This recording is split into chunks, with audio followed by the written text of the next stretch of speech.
Yoruba nation now, no going back. Yoruba nation now, no going back.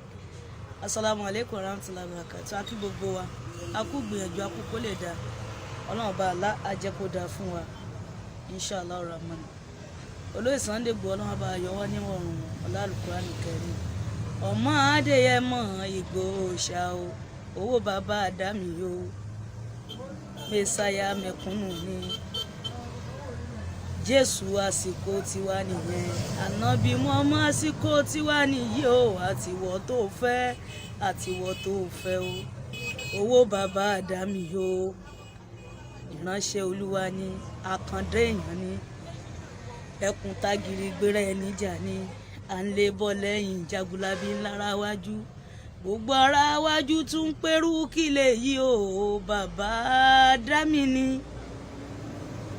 Ó nífẹ̀ẹ́ mẹ̀kúnnù wo wọ́n balẹ̀ ẹ jẹ́, ó nífẹ̀ẹ́ mẹ̀kúnnù wo wọ́n daṣẹ́ rú, ó nífẹ̀ẹ́ mẹ̀kúnnù wo wọ́n bà gbogbo nǹkan ẹ jẹ́, ó sì ń sọ pé no going back kí o, owó bàbá Àdámì o. Gbogbo ọmọ Yorùbá ń ṣe lédè lẹ́yìn yẹn, orí bá wà ṣó ẹ̀ dé, kó o dé wá bá wà láyọ̀ o. Gbogbo nǹkan ni ẹ tó ti bàjẹ́ kọ́lọ́mbà wá dá padà ó làdìpèlé àdìpèlé re ọmọ má kú mọ́ ẹ lójú o káyà má kú mọ́ ẹ lójú àwa ta ní ìfẹ́ rẹ ó káwa gan máa yàn kú. Mo kí gbogbo àwa Yorùbá nation kùrí jẹ́ agúnlẹ́sẹ̀ bùtẹ́rẹ̀ àwa ń bẹ̀ ọ́ gbogbo ìjọba Nàìjíríà tí wọ́n ń rẹ́ wa jẹ wọ́n tún ń rẹ́ wa tà wọ́n tún ní kán máa pa wá.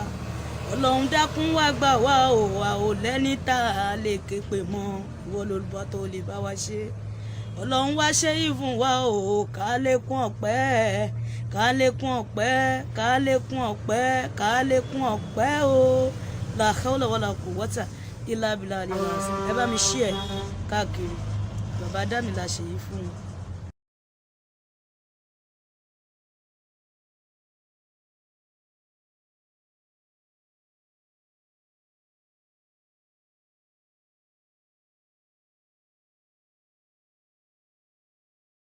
KOIKIMEDIA, we're bringing the world closer to your doorstep.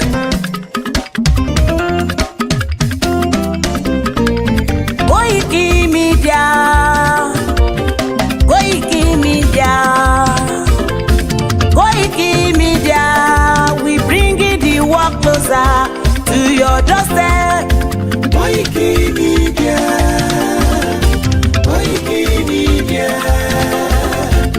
KOIKIMEDIA, we bringing the world closer to your doorstep. Àwa sálára àgbà yìí dá, àwa ló láṣà àti èdè. Gbígbédè lárugẹ nílẹ̀ Oòduà o, àwa gangan ni bàbá.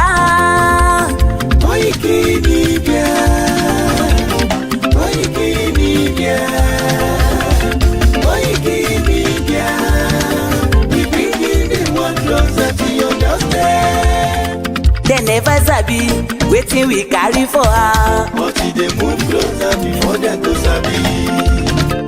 I said they never know wetin we carry for body, but they move closer before they go sabi. Ọ̀kín lọ lọ́jà ẹyẹ, ìníhùn ló ló lajú. Ẹyẹ tó dorí kodò bí àdán àpẹjẹ lẹ́nu. Ká ṣiṣẹ́ fún ilẹ̀ bàbá wa, ká ṣiṣẹ́ fún ìlú bàbá wa, ká jùmọ̀ sowọ́pọ̀ ká lè tó Odùduwà. Odùduwà kò bá lè gbé wa.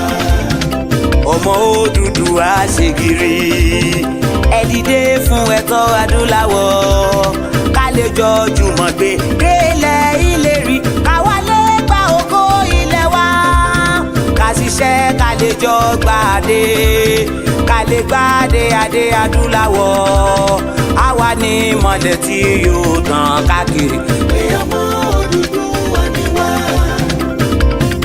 KOIKIMEDIA, àwa là ń gbé tó lárugẹ. Ètò tó gbójú ògbó tí wàá máa ní. Kásá ẹgbẹ́ polówó ọjà wá kájé bùgbà yín jẹ. Ètò tó gbójú ògbó tí wàá máa ní. À ń gbé tó lárugẹ, à ń gbàsà lárugẹ. Ètò tó gbójú ògbó tí wàá máa ní. and sports ẹ máa rí gbọ́. ètò tó pọ̀jù owó tí wọ́n máa ní. ọmọ Ìjẹ̀bú alárẹ̀mí ló ní kí n máa ké tantan Koiki Media ọ̀rọ̀ lágbájúmọ̀ mi o máa bá ṣẹ̀rẹ̀ lọ o. ọmọ Yorùbá nìyẹn ọmọ Yorùbá tata o à ń gbádùn rẹ ọmọ Ìjẹ̀bú alárẹ̀mí ṣẹ́yìn ló máa fi dìbò tẹ̀ mọ́lẹ̀ o. ẹ̀yin lọ́mọ onígbò máa ń dé mádémádé ẹ̀yin lọ́mọ onígbò máa wọ̀ o. Igbó máa wọ̀ gbájòjì ò gbọ́dọ̀ wọ àjòjì tó bá wọ bẹ́ẹ̀ á tẹ̀lé ní ẹbọra. ẹ̀yin lọ́ máa náwó kóyìnbó tó dé ìgbà tó yìnbó dé o owó náà dẹ́ tún pọ̀ sí o Koiki Media ṣàwa ní bàbá. Koiki Media àwọn ní bàbá. Koiki Media àwọn ní bàbá. Àdáńtọ́ àtúnpèrègèdè. Koiki Media àwọn ní bàbá. àwa là ń gbé tò lárugẹ jẹ́ ká jọ gbọ́ o. Koiki Media àwọn ní bàbá. àtúnjà fẹ́tọ̀ ilẹ̀ wa fẹ́tọ̀ ilẹ̀ Yorùbá. Koiki Media àwọn ní bàbá. ọmọ Òdùwà ni wá o tọkàntọkàn. Koiki Media àwọn ní bàbá. ikú tí ó ṣe bí lébi òsì àdìmú bàbá iyọ̀. Koiki Media àwọn ní bàbá. We bring you up closer to your doorstep. Koiki Media àwọn ní bàbá. afẹ́fẹ́ tó ń fẹ́ o tó kàn kí oko lára ni. Koiki Media àwọn ní bàbá. àpèrègèdè Olódùmarè ló fún wa ṣe. Koiki Media àwọn ní bàbá. gbogbo ayé ẹ gbọ́ àwa ní bàbá o. Koiki Media àwọn ní bàbá. ẹ máa bọ̀ wá ẹ gbé polówó ọjà yín wá o. Koiki Media àwọn ní bàbá. Odùduwà la gbé dání òtítọ́ la gbé dání. Koiki Media àwọn ní bàbá. a kì í sọ̀dálẹ̀ a kì í sódì kẹta. Koiki Media àwọn ní bàbá. a dúró tán a tún pèrègèdè. Koiki Media àwọn ní bàbá. Koiki Media we bring you up closer to your doorstep. àwọn ní bàbá. Koiki Media is around. To give us latest. Is around o. Give us latest. Ladies and gentlemen, ẹ mú kalẹ̀ sílẹ̀ ẹ tẹ́tí ẹ gbọ́ ètò tó pọ̀jù owó. ladies and gentlemen, ẹ mú kalẹ̀ sílẹ̀ ẹ tẹ́tí ẹ gbọ́ ètò tó pọ̀jù owó. Koiki Media is around. To give us latest. Koiki Media. Koi.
Okay, Igboho, I say very good morning and welcome once again to our transmission. Mo kí wa pé ṣàlàáfíà ni mo tún bá gbogbo wa as usual. A dẹ̀ kú palẹ̀mọ́ as the days become very closer. Mo kí gbogbo àwọn tí wọ́n ti wà ní ìkàlẹ̀ mo dẹ̀ kí àwọn tó máa darapọ̀ mọ́ wa nígbà tí a bá ń bá ètò yẹn lọ. Ẹ bá wa pín ètò bí a ṣe máa ń sọ. So I'm gonna come back as we're still trying to, if we send it personally, if we send a sticker, so that's what I'm gonna do now. But before we do that, I say good morning. This is a live transmission. As you're joining, it is exactly 4:10 a.m. in London. I just woke up not too long, so at least I've had a bit of sleep. Bí wọn bá kúkú fẹ́ lọ ṣiṣẹ́ náà, àwọn tó ń lọ síbi iṣẹ́ láàárọ̀ ní 5 wọ́n gbọ́dọ̀ dìde nísìn láti lè mú night bus. Mo kí gbogbo wa Tokyo, mo kí gbogbo yín pátápátá pé welcome on board. Please share the program. It's a live transmission. Omobolaji Abdullahi, good morning. Mo kí ẹ̀yin tí ẹ̀ ń darapọ̀ mọ́ wa. Mo fẹ́ sáré play nǹkan kan ní ìyẹn ni mo ṣe ń wo screen mi look tí mo wà ní. Ẹ jẹ́ àgbọ́lẹ̀ lẹ́ẹ̀kan sí mi padà. Yoruba nation now, no going back. Yoruba nation now, no going back. Assalamu alaikum warahmatullahi wabarakatuh. Akí gbogbo wa. A kú gbìyànjú, a kú kó lè dá. Ọlọ́run bá Allah á jẹ́ kó dáa fún wa. Inshallah Rahman. Olóyè Sunday Igboho Ọlọ́run bá yọ wá níwọ̀rùn ọlá Al-Qur'an Karim. Ọmọ Adéyẹmọ Igboho ṣá o. Owó bàbá Àdámì o. Mẹ́sáyà mẹ̀kúnnù ni. Jésù àsìkò tiwa nìyẹn. Ànábì Muhammad àsìkò tiwa nìyí o. Àtiwọ́ tó fẹ́, àtiwọ́ tó fẹ́ o. Owó bàbá Àdámì o. Ìránṣẹ́ Olúwa ni, àkàndá èèyàn ni. Ẹkùn tágìrì gbéra ẹni jà ni. À ń lé bọ́ lẹ́yìn jagunlabi lára wájú. Gbogbo ara wájú tún ń pẹ́rù kí lè yí o. Bàbá Àdámì ni. Ó nífẹ̀ẹ́ mẹ̀kúnnù wo wọ́n balẹ̀ ẹ jẹ́. Ó nífẹ̀ẹ́ mẹ̀kúnnù wo wọ́n daṣẹ́ rú. Ó nífẹ̀ẹ́ mẹ̀kúnnù wo wọ́n bà gbogbo nǹkan ẹ jẹ́. Ó sì ń sọ pé no going back kí o. Owó bàbá Àdámì o. Gbogbo ọmọ Yorùbá ń ṣe lédè lẹ́yìn yẹn. Orí bá wà ṣó ẹ̀ dé. Kó dé wá bá wa láyọ̀ o. Gbogbo nǹkan ni ẹ tó ti bàjẹ́. Kọ́lọ́n bá wa dá padà o. Làdìpèlé àdìpèlé àdìpèlé re. Ọmọ má kú mọ́ ẹ lójú o. Káyà má kú mọ́ ẹ lójú. Àwa ta ní ìfẹ́ rẹ ó káwa gan máa yàn kú. Mo kí gbogbo àwa Yorùbá nation. Kùrìjẹ́ agúnlẹ́sẹ̀ bùtẹ́rẹ̀ àwa ń bẹ̀ ọ́ o. À ń bẹ̀ ọ́ gbogbo ìjọba Nàìjíríà tí wọ́n ń rẹ́ wa jẹ, wọ́n tún ń rẹ́ wa tà, wọ́n tún ní kán máa pa wá. Ọlọ́run dákun wá gbà wá o. Wa ò lẹ́ni tá a lè ké pè mọ́. Ìwọ lolùbọ́ tó lè bá wa ṣe. Ọlọ́run wá ṣe ìfún wa o. Ká lékún ọpẹ́, ká lékún ọpẹ́, ká lékún ọpẹ́, ká lékún ọpẹ́ o. La hawla wala quwwata illa billahi al-azim. Ẹ bá mi share káàkiri. Bàbá Àdámì la ṣe yìí fún un. Wow, ọmọkùnrin rántí orin yẹn náà ni. Mo dúpẹ́ lọ́wọ́ Alájà Ẹlẹ́hà. That was some years back, and it's still very relevant to the day. I am OLAYOMI Koiki, and the spokesman for Oloye Igboho, as we continue to give you updates on the upcoming event, to the special day that is coming up within the next couple of days. First and foremost, let's appreciate the gods of the Yoruba land. We appreciate all the religion leaders. We appreciate everyone that has been in constant communication, both with the family, myself, as we are now almost the final day of the special day, as Babakitoye, the leader of the Yoruba self-determination, said a couple of days ago. In case you're not aware, let me bring us up to speed. There is no changes as I speak to us right now. The burial arrangement goes ahead as planned. Please stay in touch with this platform, and also the YouTube channel. Although if you communicate with Lua about a month ago, specifically through that, we've listened to 3 different people from that channel.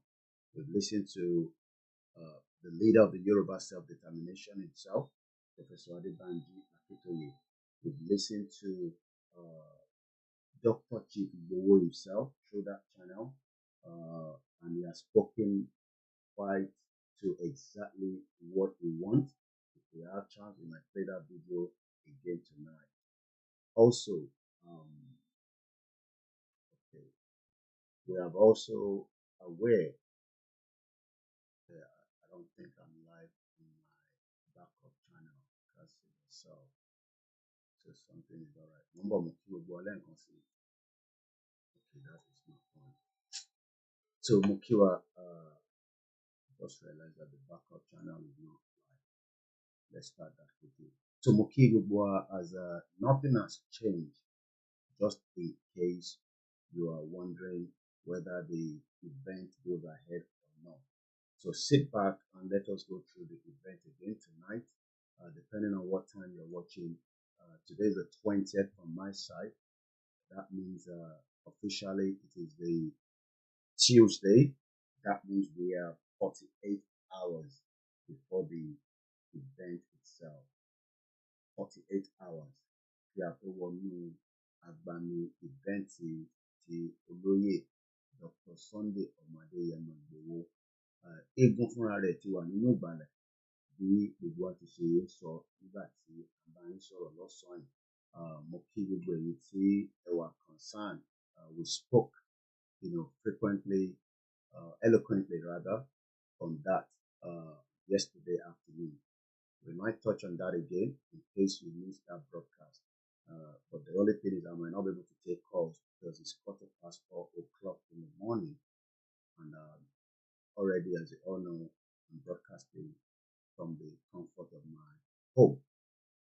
But we are doing everything within what we have to make sure that there will not be any kind of interruption, especially within the next couple of days. It will not be myself alone that will be coming live between the next maximum 12 hours from now. So hopefully we should get a transmission if all goes as planned by 6 p.m. local time tomorrow from Igboho, when the KOIKIMEDIA team will be unveiling that they are currently on the ground. So keep an eye on the KOIKIMEDIA page as my team will be transmitting from there tomorrow. So I'm just starting the backup channel. Yep, we're live there now. So in case you are new to this platform is for self-determination. I care less about whatever you think about Nigeria. As far as I'm concerned, Nigeria is a dead land, not Yoruba land, but Nigeria itself as an entity is dead. If you like, let your pastor pray for you that Nigeria is going to be fine. That's a problem. If you like, let your imam pray that Nigeria is working. That is not my problem. That is literally your problem. But as far as I can tell you, Nigeria is dead already. Many people don't believe that Nigeria is dead. So if you're still one of those that doesn't believe Nigeria is dead, I cannot help you. We've asked you that whatever you think, Yoruba will be able to transform and change things. He has already put himself in a very, very tight situation. I can't see my YouTube. Oh yeah, I think I can see my live now. But this one is probably a little bit delayed. That's fine. So, if you're still one of those, see any hope with Tinubu, that is not my problem. That is your own problem. Do I trust Bola Tinubu? I don't trust him. From here to there, he's a betrayer. He has betrayed a lot of Yoruba people in the past, and he's not likely to change that as well. Some of them have traveled yesterday. Some of them will be traveling within the next couple of days.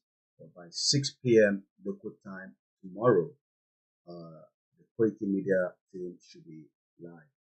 Okay, Mr. Sunday Adebanjo, we went to say Yoruba Nation is going back. Good morning to you, Mr. Adewale Adeyemi. I think I know that place. China on travel or see Igboho Ìbàdàn lẹ ti máa pàdé wa, gbogbo ẹ̀yin tí Àlímọ̀ṣọ́, Alhaji Nkanbẹ Sharafa, tí gbogbo ilẹ̀ ń lọ. I know it's a lot of expenses for many of us, especially at this very difficult time with the economic situation of Nigeria that is completely flattening and dead. But we hope that many of you will join us.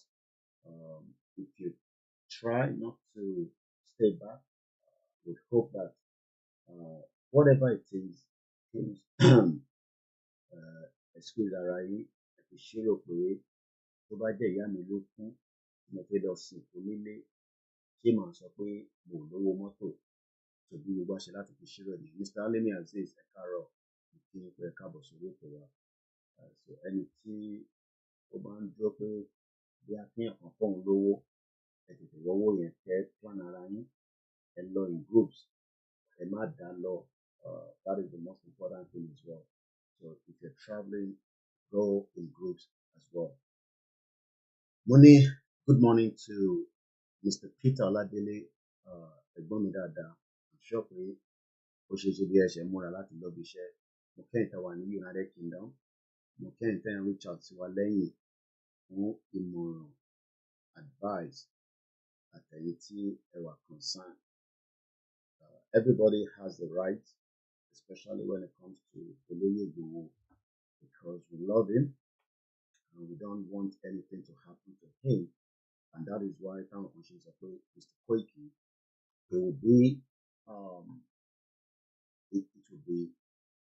it will not be the right thing to Olóyè lọ sílé at this particular time. Pé ká túbọ̀ ṣe sùúrù díẹ̀ kí Olóyè má tí lọ sí Nigeria. But nobody has said anything whether Olóyè commit offense or not. Everybody said Mr. Kunle Shitamuku, Kunle Bakers, Ifagbemileke, Ìyàwó Comfort, Ológunjà, gbogbo group pátápátá, Yoruba World Media, Home-Based Media, mo kí Dr. Oye, àwọn tí YSDM is also one of the backbone of the YSDM when it comes to accounting. Gbogbo ilẹ̀ rí gàrí tí mo mú lánàá, àwọn ọmọ Ìjẹ̀bú. So we spoke yesterday. Thank you so much. And he also gave me some information regarding how this particular government has mismanaged money. Maybe some of you don't know that. Last year, December, and I have it here on record, but also for me, you know, check it. When you come on this platform, we go with authentic. We don't do essay. We say it exactly as it is. Tinubu's government is already another criminal government. But the show only follow Jali. If you want to Jali, you take it. So we're not going to get here. You better. I'm a Yoruba. Then you represent Yoruba. Who represent the caliphate in Nigeria. So Tinubu and his team, Wale Edun, Adoso, all these, every single one of them, they are all just going to do the same thing. See, I'm looking at the show. Just chop your own and go. Okuku sento ma bèrè lọ́wọ́ wọn pátápátá by the time tí Tinubu bá ṣe tán tí àbá ti kúrò nínú Nigeria, which I don't pray so. We will end up saying Wale Edun being arrested, which is going to happen because Northern Akubade will not arrest Wale Edun just like the Tinubu should arrest Emefiele. Somebody sent me a write-up. All these write-up are very brilliant. Whether it is true or false is not the issue. But more below any check out the reply. But the question to Mobeni gbogbo kìíní kẹ́kọ̀ọ́ ló dágbọ̀n tó bá jẹ́ pé lóòótọ́ ni Tinubu ti ṣe. But tí Tinubu bá kúrò níbẹ̀, ṣé bó ṣe máa wà náà ni àbí wọ́n tún máa change ẹ̀ padà? Mo mọ̀ bọ́ ti dá mi lóhùn padà. So ṣé Tinubu máa fún yín ní regional government? I don't think so. Ṣé Tinubu máa fún yín ní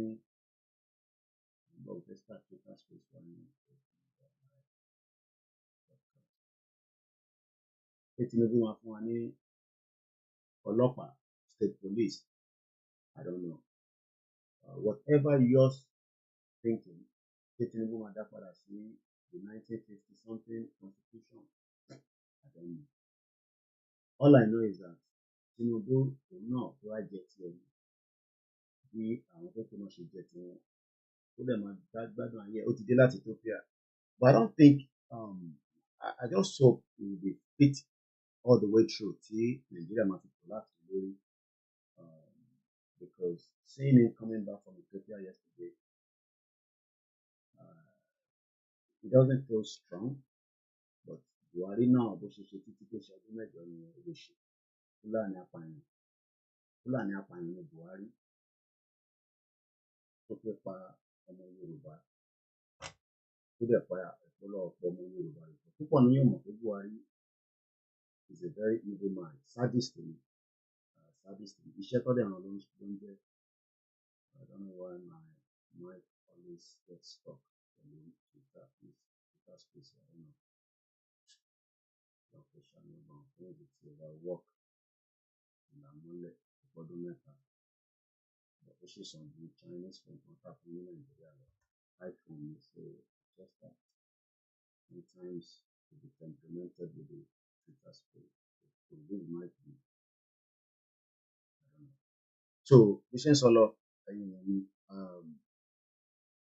let us hold firm Mr. Fab only is Tinubu gonna be there forever ẹ má má dá wọn lóhùn waste their time too much let me still appreciate mo kẹ́hìn tẹ́wà lórí Twitter space like this start maybe I'm gonna use the other phone maybe this one will be overwork so just use this one to monitor so in December according to the Punch newspaper and I think I can give us my background here so COVID-19 Tinubu disburse wọn no disburse Tinubu COVID ní December yìí ni o tó kọjá yìí 135 billion naira ọkàn jayé ni ó ti ń bribe wọn sílẹ̀ fún 2027 criminal ní Tinubu bàbá ń wá bàbá criminal Tinubu ní kọ́dùn is another criminal that okay 5 days ago presidency debunked claim of disbursing 135 billion for COVID-19 to governors so irọ́ ni Fálànà pàdé that's very good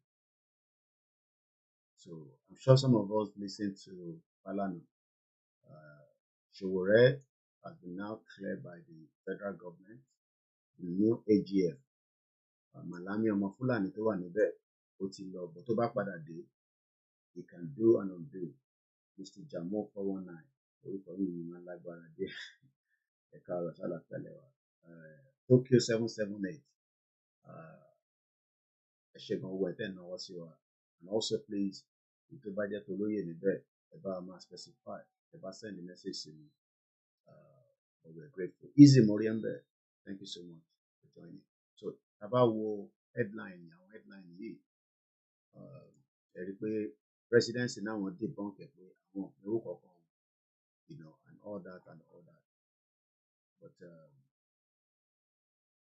everybody just keep getting money okay jẹ́ ká wo Sahara report ó wà ní Punch now Nigerians deserve to know how 135 billion naira ẹ má bínú ìtàn lórí TikTok Mokiyami Ramatu Ekaboma good morning Nigerians deserve to know how 135 billion naira distributed for COVID-19 was used to tackle rising hunger hardship.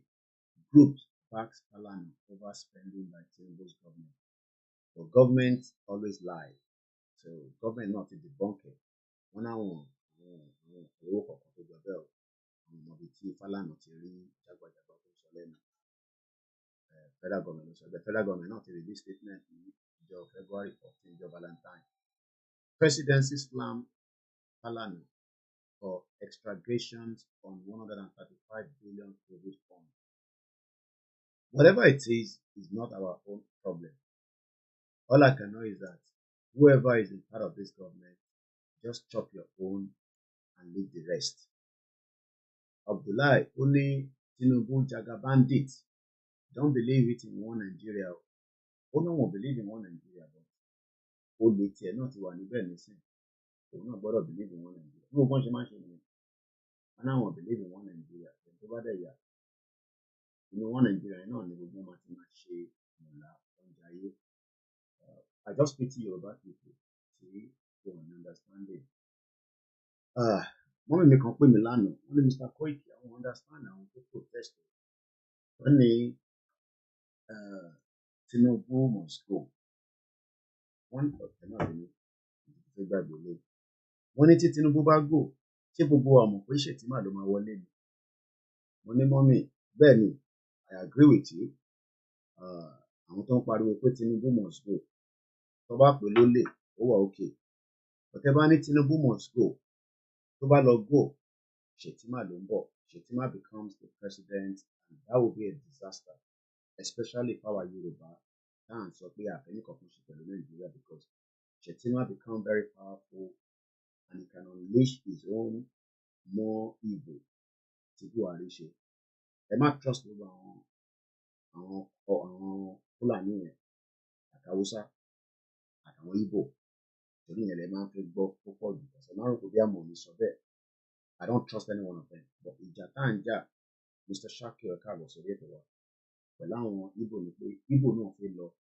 èmi náà lèmi fi lọ and I believe that should be the most priority but many Yoruba people criticize àwọn Igbo why ti Fúlàní wọlé tó ń ṣọṣẹ́ fún wa wọ́n pa wá ní méjì mẹ́ta wọ́n ti pa gbogbo economy ilẹ̀ Yorùbá àwọn olópa àwọn Fúlàní kò ń ṣe Fúlàní ní igbó ìdí tí gbogbo wa ṣe ń struggle lénìí kò ju pé àwọn Fúlàní ló wà ní government àwọn ló wà ní government for a very long time kó tó di pé Tinubu débẹ̀ so they been able to control the economy mo ṣe ka report ti Access Bank bọ̀bọ̀ tó kú nínú helicopter yẹn ṣé kinní kọ́ náà fún àwọn kẹ́ okay but they committed a crime I'm sure many of us have read that piece wọ́n ní bàbá Ìjẹ̀ṣà kan ló ní báǹkì yẹn bó ṣe bá iye bàbá tó ní Intercontinental Bank ẹ mọ̀ pé mo ti sọ́rí nígbà tá a bẹ̀rẹ̀ program yìí ọ̀pọ̀lọpọ̀ àwọn tí wọ́n ní inside knowledge yìí oríṣiríṣi nǹkan tó lọ nínú Nàìjíríà tó bá ń pè wá tó ń share information fún wa wọ́n máa ń jẹ́ kó yé wa pé Mr. Koiki ó dà pé òun mọ kankan jẹ́ ìṣàlàyé fún ẹ sórí Sanusi the former emir of Kano ẹ bá rí tó ń sọ̀rọ̀ bàbàbàbàbà criminal ni ó lè ní bàbá 419 King's College lọ́nà lọ gbogbo àwọn tọ́jọ́ lọ sí kò ń ṣe èèyàn mọ King's College o gbogbo àwọn set wọn tọ́jọ́ lọ sí King's College ó lè ní gbogbo wọn 419 ó lè wá multiply ẹ̀ by 10 òun ló bà báńkì àwọn ọmọ Yorùbá jẹ́ ìyẹn emir Sanusi tó pe rẹ̀ emir wọ́n ti tó mẹ̀mí sí ìlú ṣe ó dà pé mò ń gbọ́ pọ́nà tó dá padà wá àmọ́ rí sílọ tí ṣe fi dá lórí burúkú ẹ̀ padà wá àmọ́ rí sílọ tí ṣe fi dá ọlọ́run lórí nísìn bẹ́ẹ̀ tẹ máa rí ojú olóyè dáadáa torí pé kò ń ṣe criminal olóyè ló wà níbi ẹ̀yìn má wọlé ẹ̀ nílé rẹ̀ ìyá rẹ̀ ló wà níbí bá òkú ìyá ẹ̀ la fi ṣe ní láìpẹ́ so ìwọ tó bá mọ̀ tí ń gbọ́ nìyí and we stand with olóyè Igboho is not a criminal. Your voice seems to be faint ẹ bí kọ́ mọ́ tí Igboho sọ èmi náà ṣe jí ni ní àbá débi iṣẹ́ láàárọ̀ ṣé gbogbo òun máa sáré là sókè ni bẹ́ẹ̀ náà ti máa ń lọ bí iṣẹ́ ẹ bá débi iṣẹ́ ẹ máa ṣe bẹ́ẹ̀ tó ṣẹ̀ mọ́ tí mo lọ ra nǹkan ní lídù lánàá ọ̀wọ́n ẹ̀ ń ṣe báyìí mo ní you're tired ó ní yes àti pé game ló máa play títí tílẹ̀ máa I just woke up so ẹ máa fún mi ní few times the voice yẹn fi ó fi wá sókè díẹ̀ mo ṣe jí ni so ẹ ṣe sùúrù díẹ̀ ojú oorun mo kàn jí mo lọ fọ́nú ẹ sọ̀kalẹ̀ so ẹ ṣe ó máa pick along the line ó máa pick along the line so má bínú sí mi so bí ṣe ń sọ and I'm trying to also not shout ìyàwó mi ìyàwó ló máa pèlú òun ni kì í má ṣe program but tí mo mọ̀ fáwọn ọmọ ti sùn sókè ẹ bá ti fún mi ní studio ẹ pé màá kọ́ drive lọ sí studio mi màá máa pariwo nínú ibẹ̀ kò tẹ́ tó máa disturb mi àìtí lówó yẹn nísìnyí tí bá lọ gba ọ́fíìsì mi sí ṣé lè ta ṣe ní kẹ́ dáwó fún wa tẹ́ ẹ̀ dáwó tó jẹ́ pé àwọn tó ń dá àwọn nìkan ni wọ́n jẹ́ kí Koiki ṣì wà tó máa dún tátátá. Àwọn tó kù ò dáwó, màá lọ gbọ́ ọ́fíìsì pé máa san 1,500 every month. Ibo ni machine yẹn sí? So ìyẹn mo ṣe ń operate láti inú ilé mi. So ẹ má bínú sí wa. Then start Twitter space anyway. Started. So ìtò fà á nìyẹn. So and I think maybe I should just drink a bit of water. Then I need to clear it. Mo ń bọ̀ ìjà gbọ́ ilé. Okay, then prepare for kan tó lọ. Mo rí fídíò kan kí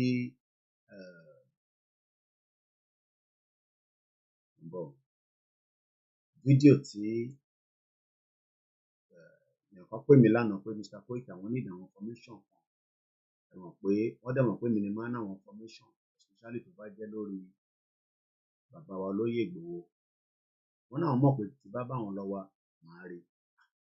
Mo ní pé tẹ bá sọ bẹ́ẹ̀, and I went online and I did some just few Google search.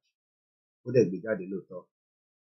Gbogbo ṣárántì Màláfíà Obadia, ta ló rántí ẹ̀? Ta ló rántí Màláfíà Obadia, the former central bank governor tí àwọn Fúlàní pa ọ̀sọ̀pọ̀sì ọ̀pá ni o, wọ́n yanjú ẹ̀ dànù. I'm sure many of us remember him. So ìyàwó Elizabeth Mokin, Màláfíà ó sọ̀rọ̀ kan nígbà tí wọ́n bọ́ lóyè fa èyí tí kò jẹ́ kó bá fà, torí nǹkan bọ́ lóyè fà kò ṣe tí ẹ kó bá fà, ìyẹn làwọn èèyàn ṣe ní kó lóyè má wá sí Nàìjíríà. Àmọ́ bí olóyè commit offence ní tẹ́ni kó má wá sí Nàìjíríà, àwọn kan nítorí àsìkò tí kò a nígbà wo làsìkò máa tó, kò sẹ́ni kankan tó sọ fún wa. Tó dìgbà tí Tinubu bá ṣèjọba tán, iṣẹ́ tí máa débẹ̀. Mo ti ní fídíò yẹn lọ́wọ́, tó máa wá lọ mu omi díẹ̀ kí voice yẹn kó lè ẹ mọ̀ pé tí a bá ń sọ̀rọ̀ náà ní gbogbo ìgbà, omi náà lèyàn máa ń mu. Ẹ jẹ́ ká jọ gbọ́ fídíò yìí. This video tí mo fẹ́ play ìgbà ọlọ́ṣẹ́ was about 2 years ago, bá ti jù bẹ́ẹ̀ lọ, on Channels Television, àwọn ọlọ́ni copyright. And the headline says, "It will be unwise." Ṣé mọ̀ pé Fáyọ̀ṣe náà ti sọ the same thing? Gbogbo ala ti rí fídíò Fáyọ̀ṣe yẹn, I don't need to play that because I'm avoiding to be playing a lot of all these videos. Fáyọ̀ṣe náà sọ the same thing. Fídíò yẹn ṣì wà lọ́wọ́ mi, tí Fáyọ̀ṣe sọ. Nǹkan sì send sí mi lánàá. Ìyẹn wà níbí báyìí. Tó ní it will be unwise. Ó jẹ́ pé Ìgbòho lẹ̀ ń lé. Tí Fáyọ̀ṣe yẹn lélẹ̀. Whatever you have said. Okay. We might come back to that. A kò máa gbọ́ voice. Okay. Ẹ jẹ́ ká gbọ́ tí Fáyọ̀ṣe sọ. It's not ignorable in the circumstance that we have found ourselves. It cannot be used positively to make peace, rather than condemn him, ask him to go, they should arrest him and put him behind bars. That's not the story now. A situation we have found ourselves calls for everyone to come to round table and appeal to their people. Sunday Igboho might not be the best of person, but the fact remains, when crises, when they come from the lower cadre people in the society, and they are the ones that can talk to their people. The big men stay in the house, send people out to go and solve. My appeal is that Sunday Igboho, no matter how stupid or how you perceive him, he must be brought and be used positively in the resolution of this crisis. So that's my view. So, Sunday Igboho, whatever you have said, you see, it's not ignorable in the circumstance that we have found ourselves. It cannot be used positively to make peace, rather than condemn him, ask him to go, they should arrest him and put him behind bars. That's not the story now. Mo kí ọkọ ya Fọláyan kó palẹ̀mọ́, mo kí gbogbo àwọn ọmọ wa tí wọ́n travel. Lánàá Ògún nìkan ni mo ní kó bá mi bọ, but nígbà tó máa send àwọn fídíò sí mi, kódà wọ́n bá mi bọ èṣù náà. Àbọ̀ èṣù lánàá, èṣù rẹ̀ ń ṣe Satan. So they were very careful. Ẹ̀yin tẹ́ máa ń ní èṣù ní Satan. Àwọn olórí burúkú tó ń ṣe Nollywood, àwọn lọ́dà gbogbo wàhálà yẹn sílẹ̀. Àwọn lọ́mọ ń sọ pé Jésù na èṣù níbi tó ti ń ṣe fíìmù òfò wọn. So wọ́n ti da brain wa rú, ara tí òyìnbó olórí burúkú dálẹ̀ nìyẹn. So lánàá àwa ti bọ Ògún, a dẹ̀ ti bọ Èṣù. So kò ń ṣe dandan pé kẹ́yìn ṣe the same thing. Tó bá jẹ́ pé Christian nìyẹn, ẹ̀yin náà ẹ bá wa ẹ bẹ Ọlọ́run pé n ta fẹ́ ṣe yìí àṣeyọrí ni ká ṣe. Èmi ò fẹ́ gbọ́ prophecy kankan pé ọ̀nà báyìí ni pípì. I'm not interested in that. So ọmọ Yorùbá lè ní so àná àwa ti bọ Èṣù, a dẹ̀ tún máa bọ́ títí náà ni. Wọ́n ti padìyẹ ṣe gbogbo nǹkan ẹ̀kọ́ ṣe. Mo like bí ṣe ń rí àwọn fídíò mi tó ń tẹ̀jẹ̀ sí yẹn. Ó dùn mọ́ mi nítorí ìyàwó mi náà máa ń fi epo sínú ọbẹ̀. Mo máa ń rí bó ṣe ń ṣe. So kíyàn kan máa fòlù wa níbi tí ayé dé nísìnyí pé ìpín ẹlẹ́bọ ni lọ́dọ̀ tí yín yẹn. Lọ́dọ̀ tàwọn ọmọ Yorùbá, Ifá làwa gbé dání. A dẹ̀ máa gbé dání tílẹ̀ máa fi tọ́lọ́jọ́ máa fi dé ni. Kíyàn kan máa ti fòlù wa níbi tá a dé mọ́ nísìnyí. I am 40 plus. So èyí tẹ́ wá bílẹ̀ nípa ìyẹn, ẹ lo ìlànà tẹ́ bá mọ̀, ẹ bá wa ṣe sàárà. So ẹ̀yin Mùsùlùmí, ẹ gbàwẹ̀, ẹ pẹran, ẹ padìyẹ, ìtẹ́ bá lè ṣe, ẹ fi ṣe sàárà. Àwa ti bọ Èṣù lánàá. A ti gbọ́ ohun tí Fáyọ̀ṣe sọ. Fáyọ̀ṣe náà criminal ní gbogbo wọn. Mo mọ àwọn family ẹ̀ dáadáa tó ń gbé ní UK. Ìyẹn kọ́ ni mo wá bá sọ ní bíbá. He tried his best. Òun tẹ̀lé àwọn Fúlàní wọn ní igbó ni. Ó máa ń tẹ̀lé wọn ní igbó ni. Gbogbo àwọn gómìnà ti sìn inú Àbújá ló ń sùn. Ẹja gbọ́n tí Màláfíà náà sọ ní 2 years ago. Is it wise? Léni nísìn fẹ́yìn tẹ́ ń sọ pé olóyè kó má wálé. The question is it right? Nísìn pé is it wise pé kí Tinubu lé Ìgbòho mú pẹ̀lú gbogbo tó ń lọ nínú Nàìjíríà nísìn? Ọ̀rọ̀ Ìgbòho ló kan Tinubu nísìn, àbọ̀rọ̀ economy, insecurity, welfare and healthcare and so many other problems. Most importantly, the economy of the country. I think that should be the priority. Mo rí fídíò kan lórí Twitter lánàá, bọ̀bọ́ yẹn ó X orí bẹ́ẹ̀dì tó máa sùn, ó dẹ̀ da gbogbo omi sórí ẹ̀, ó wá sùn sórí ẹ̀. Ó ní orú mọ́ òun ìlú òfò. So please, ẹ má pe Èṣù ní Satan.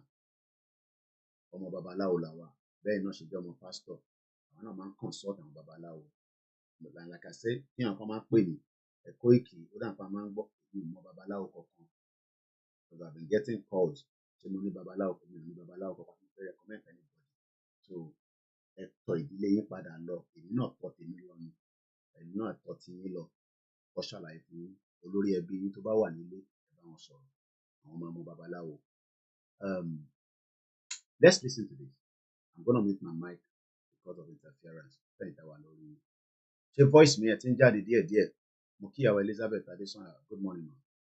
Mo kẹ́yìn silent listener. So let's mute my mic and let's listen to Malafia before we come back again. Agenda of, Obasanjo called it of Fulanization and enforcement of one particular religion against the rest.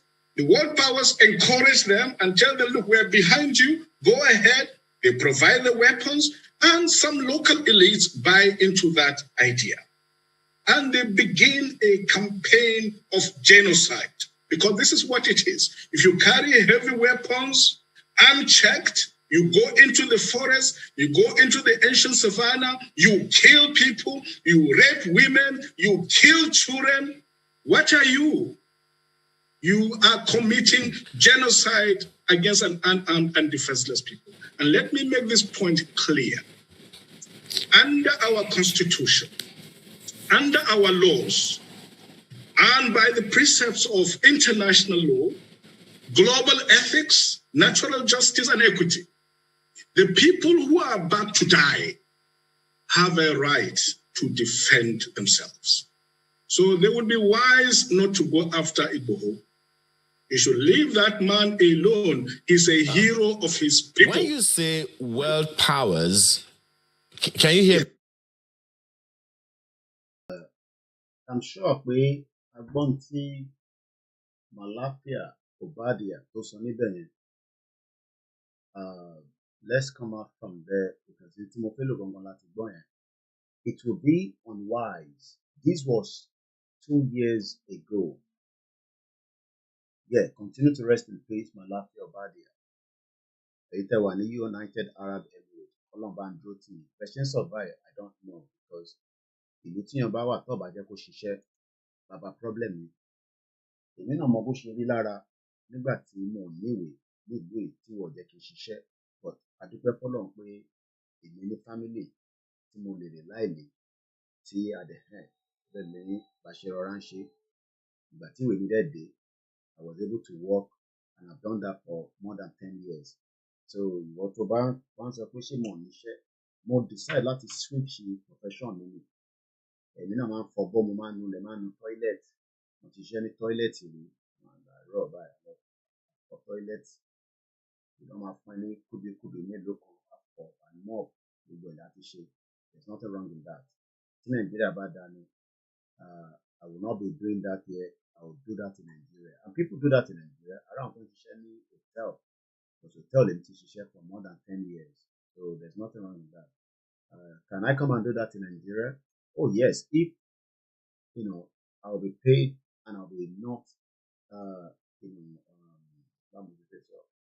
gbogbo nǹkan tó jẹ́ ẹ̀tọ́ ọmọ ènìyàn tó ń ṣe pé hotel tí mo ti ń ṣiṣẹ́ ti bá criticize hotel yẹn wá lọ gbọ́lọ́pàá wá kó wá lọ tì mí mọ́lé injustice all these things are the reason why we can't compare this kind of life táwa ń gbé níbí báyìí so ìgbà tó dẹ̀ yá we upgraded so ẹ̀yin tẹ́ ṣe ń dé mo bẹ̀ wá ẹ ṣe sùúrù díẹ̀ and it's very very difficult I'm still getting calls brother wa kan pé lánàá nítorí fi ń ṣiṣẹ́ just too much problem mo ṣàtúntò fún wọn ní contact kan pé kọ́ tí wọ́n máa lọ rí lọ́ọ̀yà ní ọ̀la àbí ṣe ní kọ́ fún mi ní feedback padà láwọn tó ṣẹ̀ ń dédé too much problem ẹ̀yin tẹ̀ ṣe ń já padé ẹ má compare ara yín pẹ̀lú èmi ní àtòyìnbó àjọ máa ta tán ni 24 years èmi ti gbé pẹ̀lú wọn sí nǹkan tó lè fèmí ṣe kò dẹ̀ sí nǹkan tó lè fẹ̀yìn náà ṣe ọ̀tẹ̀yìn tẹ́ wà nílé nǹkan fi ń ṣe ló ń lọ lọ́nkàn yẹn a ṣì wà lórí òkú ìyá olóyè Ìgbòho lọ́sàn-án àná ọ̀pọ̀lọpọ̀ ní Koiki ẹ má jẹ́ kó lọlé it is not the best time olóyè lọ sílé but ẹgbọ́n kan tí Màláfíà sọ níbẹ̀ yẹn that was about ó ti lọ bí 3 years ago Màláfíà náà ti kú nísìnyí tó jẹ́ mẹ́ta àwọn poison àwọn pàdánù ìlú òfò mo kí gbogbo àwọn mọ̀lẹ́bí bàbá Awólọ́wọ̀ gbogbo wọn kọ́lọ́ kúkú ń sọ̀pọ̀tì ìrìn àjò yìí àwọn Ṣẹ́gun Awólọ́wọ̀ àwọn yẹn kàn ń gbádùn ayé ni àwọn èèyàn mo tẹ̀lé fún àwọn yẹn tẹ̀ mọ̀ fáwọn ṣe Yorùbá ni wọ́n mọ̀ fáwọn ṣe Yorùbá ni àwọn ń pariwo bàbá wọn lójoojúmọ́ ń pariwo bàbá wọn àwọn tó sábẹ́ Nàìjíríà olúkálukú tí à ń jẹ nìlà mo kí ìyàwó Oyèrìndé Táíwò thank you so much ẹ bá máa pín tó yẹn orí Facebook ọ bàbá wa ní Oyèrìndé ṣùgbọ́n ní sá ẹ bá wa pín tó kí ó lè máa lọ síbi tó yẹ kó lọ. mo wà lórí ọ̀rọ̀ Màláfíà Ọ̀bádìà ó ní it will be unwise pé kí federal government kó jẹ́ pé Ìgbòho lẹ̀ ń wá ìgbà tí Buhari wà níbẹ̀ nìyẹn nígbà tá à ń sọ̀rọ̀ lọ́lọ́sàn-án yìí nǹkan mẹ́fà la kàn sílẹ̀ lọ́sàn-án àná mo ní àwọn wo ni obstacle fún olóyè Ìgbòho federal government President Bola Tinubu torí Buhari ò sí níbẹ̀ mọ́ so whatever happened this week olóyè máa wálé o kò ní wálé o níbi ìsìnkú yẹn o whatever happened and we hope nothing happened we pray nothing happened from the federal government to try to do anything to destabilize that event quote and unquote ẹni tá a máa point finger sí tó ṣiṣẹ́ yẹn kò ń ṣe President Buhari mọ́ ó ti di ex intelligent ò tí fún mi pé Buhari ní kankan ṣe tó fẹ́ mú olóyè mi nísìnyí ẹ gbọ́ mi dáadáa o ìyàn nípa àwọn northerners wọ̀ ní àníyàn láti fẹ́ ṣe nǹkan bá wù nǹkan fẹ́ ṣe fún wa òun ló kúkú ń ṣe lọ́lọ́ǹkan yẹn economy ilẹ̀ Yorùbá wọ́n ti destroy ẹ̀ mo kíyàwó decent ẹ ṣé gan ni mà, thank you so much. Mo kí àwọn tí wọ́n mọ̀rọ̀ gbọ́, mo kí àwọn tó ní Koiki ẹ̀, ìwọ náà bá má sọ̀rọ̀ ọ̀rọ̀ bẹ́ẹ̀ yẹn, ohun tó ń sọ yẹn kò lọ bẹ́ẹ̀. I love people to criticize me, but ẹ rántí pé orí movement la wà, and everything goes in a movement. Mandela wọ́n pè ní terrorist, eré ẹ̀ kódà àná àwọn TV lánàá màá mú jáde lórí tàbá ń sọ̀rọ̀ lọ bọ̀bọ̀ kan wọ́n ṣẹ̀ gbé eré ẹ̀ síwájú Trafalgar Square, ó ń jẹ́ Samson Kabulu, wọ́n á lọ ka ìtàn ìdí ẹ̀. Àwọn power journalist tàbá rí nǹkan, because mo rí pé lára àwọn a máa sọ̀rọ̀ nípa ìdí ẹ̀. Samson Kambalu, ẹ lè google ẹ̀ lọ́dọ̀ tí yín náà, Samson as in Samson, Kambalu Kambalu,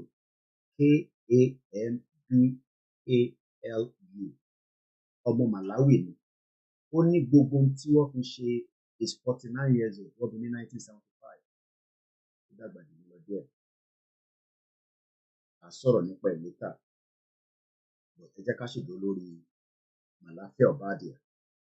Mo kí Mr. Taiwo Ọlárẹ̀wájú, ìrànlọ́wọ́ èdè mo kí ẹ.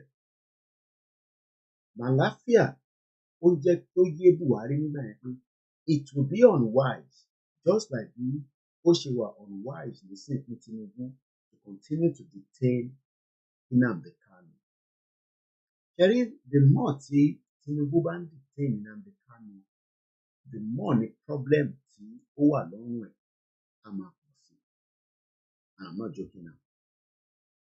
It will be very good if Tinubu give order through AGF. Mo kí Mr. Kayode Afolabi, aago 6 ti lù ní Nàìjíríà láàárọ̀ ìbáyìí. Gbogbo ẹ̀yin tẹ́ ń jáde, àní jáde lókù lọ́wọ́, àní jáde àsùn lọ́wọ́. Gbogbo yẹn subject to kí society bá wà òkè díẹ̀ ni, torí pé criminal ti pọ̀ jù nínú Nàìjíríà nísìnyí. Mo rí fídíò kan tó send sí mi, ọmọ Yorùbá kan tó lọ kidnap lọ́nà Igbo. Mo ò tí post fídíò yẹn, but fídíò yẹn ti wà lọ́wọ́ mi. Mo ò tí rí ọ̀nà dàbí bí ọ̀parọ̀ ọmọ ni, but Agbo ló ti lọ kidnap, wọ́n ti mú mọ́lẹ̀, àwọn security wọn lọ́hùn. Kò síbi tí kò sí crime, báwọn náà ṣe ń gbé drug. Ọ̀rọ̀ gbogbo yẹn kọ́ ló wà nílẹ̀, ọ̀rọ̀ tó wà nílẹ̀ nísìn ni pé àjọṣe wa àti Nàìjíríà ó ti mẹ́hẹ̀. Bí èmi ṣe wà nílùú nísìn, ìjọba ìlú yìí ní fingerprint mi lọ́wọ́. Wọ́n bá commit crime lẹ́gbẹ̀ẹ́ lé mi, òyìnbó kan àbí dúdú kan bá ní òun arákùnrin kan tó kọjá níbẹ̀, ó lè ní ṣé mi ni, kò ṣe mi, mi ò ṣe criminal.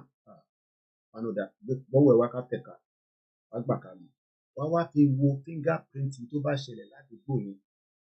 Tó bá rí pé kò match, a ní kí n máa lọ. Gbogbo yẹn là ní Nàìjíríà, ìlú òfò ni. The more tí President Bola Tinubu bá ń keep Nnamdi Kanu, the more the problem will be for him. It will be in the interest of Tinubu's government to allow Nnamdi Kanu to go. But àwọn northern náà fẹ́ jẹ́ kí wọ́n release Nnamdi Kanu, because releasing Nnamdi Kanu, wọ́n mọ̀ pé ó máa push a little bit more. But whether you release him or not, Simon Ekpa is capable for the job. Àná ẹ̀rọ mi létí mo fẹ́ play video pastor wọn kan lánàá tí mo ní ó release prophecy nípa Simon Ekpa ní on the 1st of February.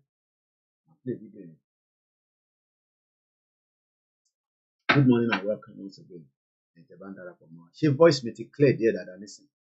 Ẹ jẹ́ ká mọ̀ nínú comment section. Backup channel mi dáadáa ní good operation.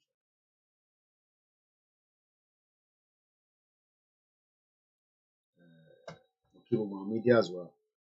Àwọn media wa kan ti wà on the ground, àwọn home-based media àtàwọn diaspora, but we don't want to give too much information out. Àwọn kan ti pè mí lánàá, Mr. Koiki, I am currently on the ground. Adúpẹ́ lọ́wọ́ gbogbo ìtẹ́lẹ̀. Aunty mi kan fly out láàárọ̀ yìí, and some are already going to be leaving tomorrow to arrive in time for the burial. Agbára Ọlọ́run. Okay, bàbá mi Fatai ní ó ti clear, ó dẹ̀ loud, ọmọ Bọ́lájí ṣẹ́gun ni. a ṣì wà lórí ọ̀rọ̀ triple DRS ẹ̀gbọ́n mi ní gbogbo village lálàáfíà ni mo kí wọ̀nyí tẹ́tí múra láti lọ síbi iṣẹ́. Ìyá mi Elizabeth ní Tinubu has already traded Olóyè Igboho to Fulani Caliphate. That is the reason why he doesn't want to release Nnamdi Kanu. Okay.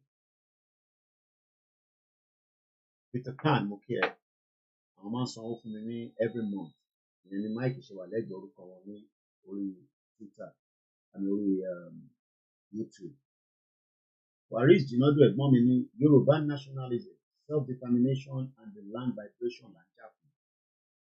Our religious duty to preserve Yoruba language, folklore, custom and tradition. Tradition yẹn lè ní ṣe lánàá. Tó bá jẹ́ bíi 20 years ago, mo ní kó lọ bá mi bọ Èṣù àtògún. Based on being a Muslim tí mo mọ̀ lọ ṣe gbé Muslim lé mi lọ́wọ́ 20 years ago and 40 plus. Ní 20 years ago, tó bá ní kí n lọ bọ Ògún àti Èṣù, màá sọ pé no. Mo dúpẹ́ pé a ti ní làákàyè tó pọ̀ ju ti tẹ́lẹ̀ lọ nísìnyí. So, preservation from the domestic and foreign intruders. Àwọn foreign intruders. Màláfíà dẹ̀ jẹ́ kó yé wa pé ẹ mọ̀ pé àpilẹ̀ fídíò tán délẹ̀. Àwọn ṣẹlọ́rọ̀ wọn máa fi colonize Nàìjíríà. Àwọn kan rò pé bí irọ́ ni impossible. Ṣẹ́dẹ̀ rẹ́yìn Christian. Tàbí kí náà wà Christian tó mẹ́tẹ̀ẹ̀ta lè ní ṣe. Kó má dàbí pé àwa Christian. Tá a bá jáde ká pariwo síta nísìnyí. Genocide tó ń lọ lọ́wọ́lọ́wọ́ láti eradicate gbogbo yìí Christian. Àwa Christian náà ní Christian àwa. Torí èmi náà gbà tí mo lọ wo traces background bàbá mi níbi tó ti jáde àti màmá tó bí mo rí pé Celestial àwọn White Garment Church ṣá ó jáde díẹ̀ lára ẹ̀ Ọlọ́run forí jì gbogbo wọn. So ẹ túbọ̀ máa sọ pé Koiki shut up. Ọlọ́run jẹ́ kẹ́ lómi inú ilé anyway àní tó dé ìgbà iná torí ń tẹ́tẹ́ ṣe náà nìyẹn náà lè ṣe ń dẹ́rù bà wá Koiki ẹ má lọ ilé o má ì gbà ọ́ là nínú tí ipá bá ti ní kí n máa bọ̀ ní kò sí pápá ńlá náà ti lọ rọ̀ ládàbí àti ẹ̀pọ̀ lọ àti ní kò sí nǹkan kan tó lè dá dúró mọ́ tí ipá bá ti sọ fún mi pé Koiki ọ̀nà clear máa bọ̀ ń lé ní tó bá máa ṣẹlẹ̀ ló máa ṣẹlẹ̀ but lẹ́yìn òkú a máa jáde padà on full force fún ìbéèrè fún ẹ̀tọ́ wa ní tọmọlúàbí and I will be on the forefront. I will just leave it like that. Lẹ́yìn tá a bá parí òkú tán ẹja ṣòkú tán.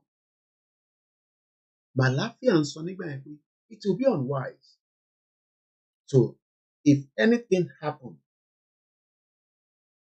between now and tá a máa fi parí òkú or after tá a máa parí òkú a máa mú President Bola Tinubu we will hold him responsible for anything tó bá ṣẹlẹ̀ especially during this area.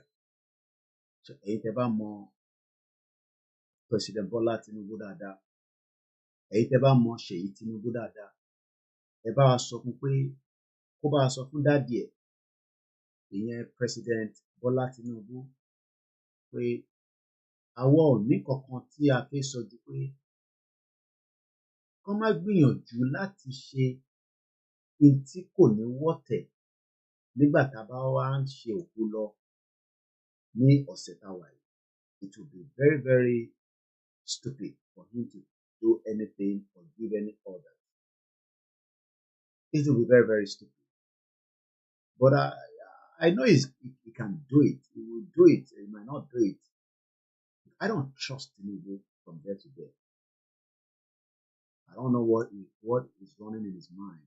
One of the Benki Abiola Sheri and then so what? The Benki Abiola Sheri go.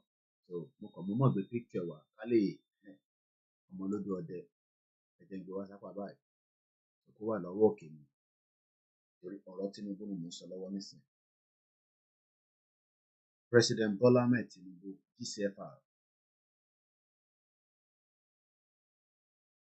on the 23rd 23rd burial arrangement kan máa ṣẹlẹ̀ ní ìlú Ìgbòho àti Ìbàdàn ní wíìkì yìí, Thursday, Friday, Saturday.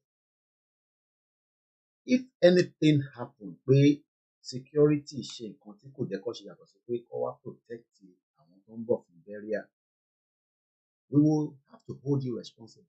It's as simple as that. Kò sí iyèméjì níbẹ̀, kò sí àní-àní níbẹ̀, kò sí gbókan níbẹ̀. You will be held responsible as the commander-in-chief. And that is why we are saying that burial àwa ń bọ̀ fún. Many people are already on the ground and many people will be traveling. Mo kí àwa bàbá mi ẹ̀gbọ́ngà mi Oyèwálé Oyèyẹmí, mo kẹ́ ẹ̀ tẹ́ darapọ̀ mọ́ lórí Instagram and comment me, so that's why it's very difficult for me to cite many of you, but bàbá wa Fámúyìwá _Steven case ọ̀dọ́bìnrin ọkùnrin tó jẹ́ orúkọ mi ní ọkùnrin. Mo ṣáà kí gbogbo ẹ̀ tẹ́ wà lórí Instagram. Mr. Larry Money Kábọ̀sà, àwọn èèyàn comment ìmọ́lẹ̀ Yorùbá mo kí ẹ kó palẹ̀ mọ́. We don't expect the president to do anything that would jeopardize the current situation tí ó wà nílé, because pressure ti wà ní Nàìjíríà báyìí. Number one,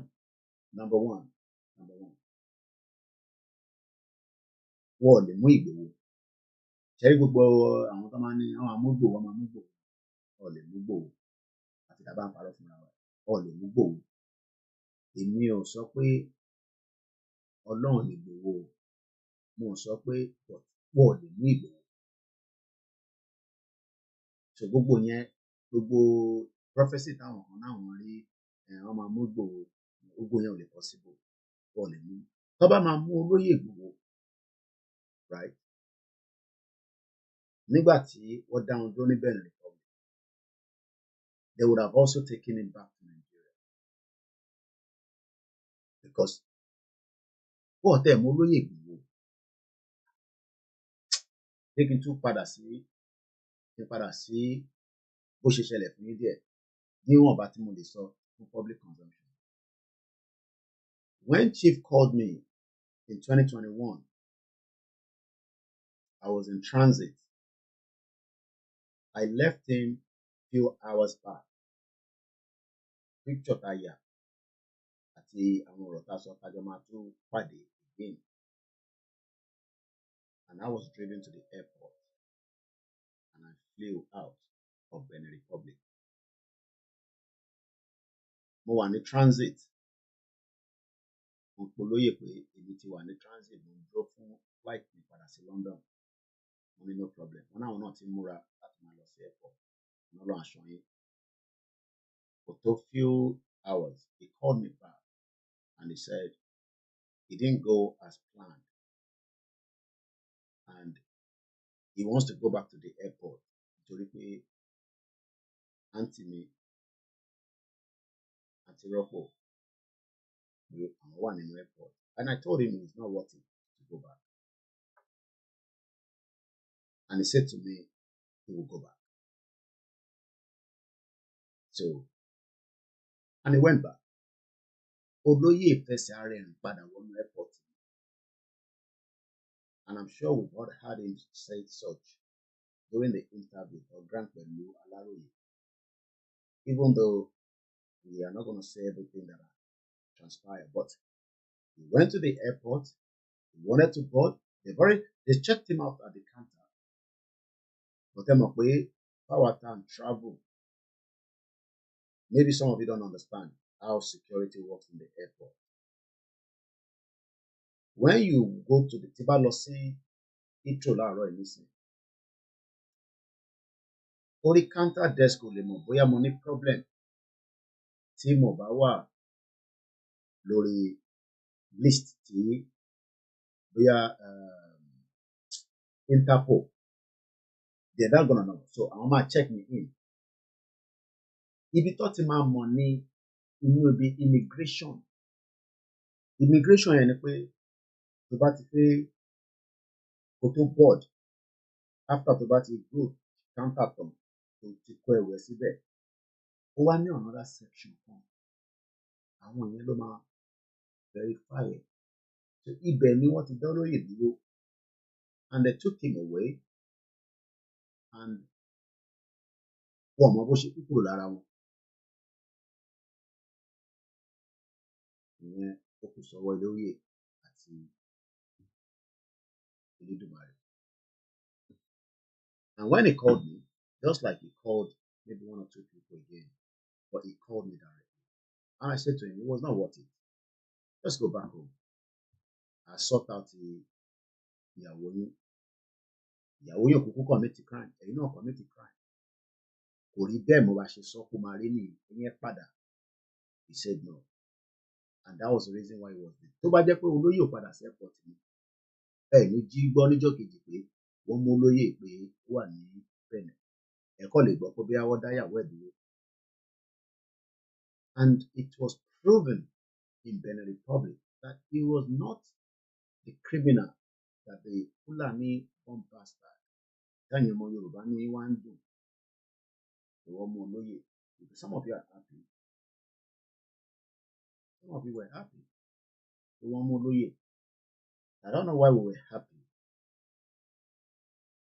Mo rántí nígbà yẹn àwọn ọmọ Yorùbá kan wà yìí. Ṣé mọ̀ pé nísìn ẹni tí ẹ̀ níbi pa yín nísìn ṣé àwọn kókò tẹ ká tẹ̀dá sọ̀rọ̀ ní rárá. Wọ́n pa yín wọ́n ṣe kí. I remember in 2021. Àwọn kan lẹ́mìí ni mo kó bọ́ lóyè Ìgbòho. Ọtí ìbẹ̀kọ́ mo fi lọ nísìn. Mo kí ìyàwó Mary Ajayi.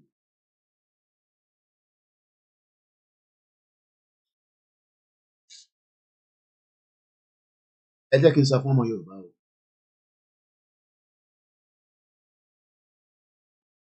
Tinubu government kò lè mú olóyè o.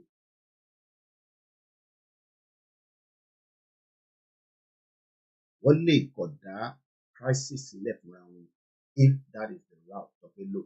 Gbọ́ pé Tinubu wọ́n máa mú olóyè ẹ̀tútù ẹ̀dá nù. Ọ̀rọ̀ ọjọ́ mi nìyẹn. I don't know how many security tó fẹ́ kó wá mú olóyè. Wọ́n lè rí olóyè mú.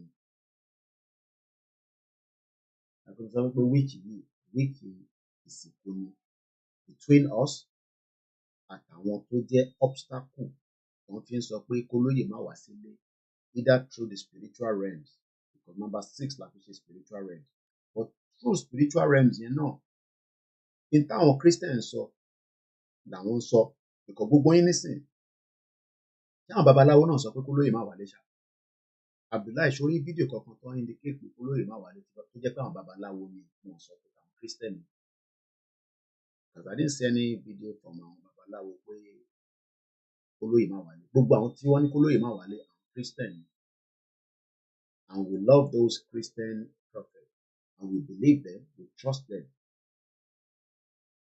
Mo rò pé mo rí babaláwo kankan tó ẹni tó bá rí fídíò tí babaláwo sọ pé kólóyè má wá sí ẹ bá mi fi sínú comment section ọ̀kẹ́ sẹ́ndẹ̀ sí mi gbogbo àwọn tó kù ni mo rí mo wo ti Prophet Mayowa Prophet Nasiru Prophet Adébáyọ̀ mo mọ̀ bí àtìbẹ́tàn sọ̀rọ̀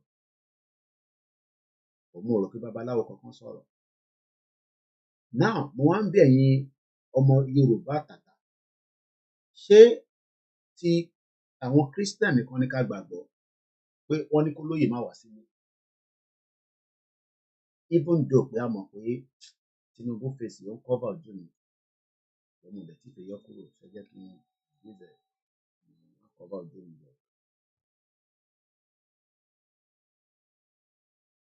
Okay, brother mi náà Afọláyan àwọn ilé wà àwọn ẹ̀ máa ń náwó Nàìjíríà ló wà wọ́n máa ń ná ṣégi owó lórí íńtánẹ́ẹ̀tì. Ìmọ́lẹ̀ àbò bá fídíò kankan pàdé. Okay, Ìmọ́lẹ̀ ní there is but just adviser. Bọ̀wọ̀ sọ pé wọ́n ní kólóyè má wá sílé. A ní tó ká dat àwọn ti religion yẹn nù. But ṣé religion kan ló máa decide fún lóyè?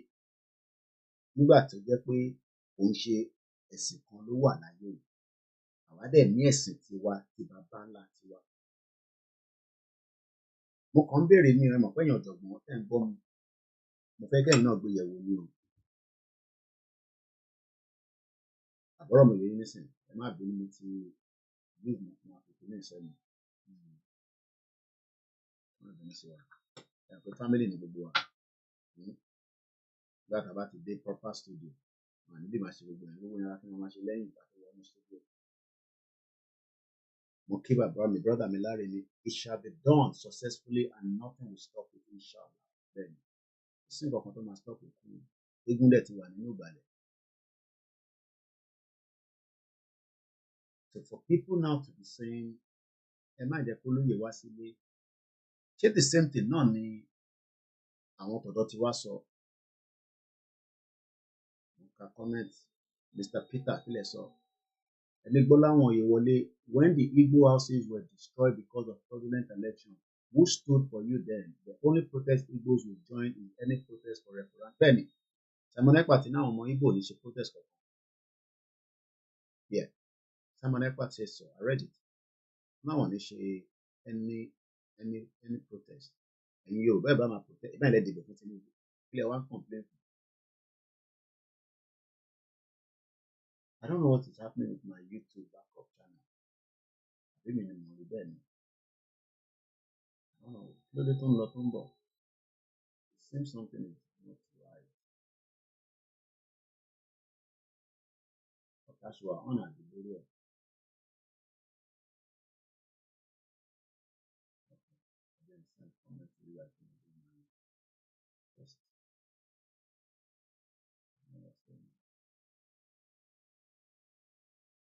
Okay, Oshua. Okay, Mr. Bamidele and you. Okay. Whatever comments now, program can show that we read your comment. Àbí tó bá pẹ́ bẹ́ẹ̀ ká pa comment section ká máa kẹ́kọ̀ọ́ máa wo program ẹ má comment. Ẹ gbọ́dọ̀ máa bá wa comment. Ká lè mọ̀ pé program wa wà live, if not, it's not worth it. Káàpọ̀ ìjókòó sójú. Tí ìgbà kókó wà live. Kò sẹ́ni tó máa dùn nínú pé kí ló dé tí mo ṣe wá sí live. Ẹ̀ẹ́dẹ̀ kúkú rán mi iṣẹ́, àbẹ́ rán mi iṣẹ́.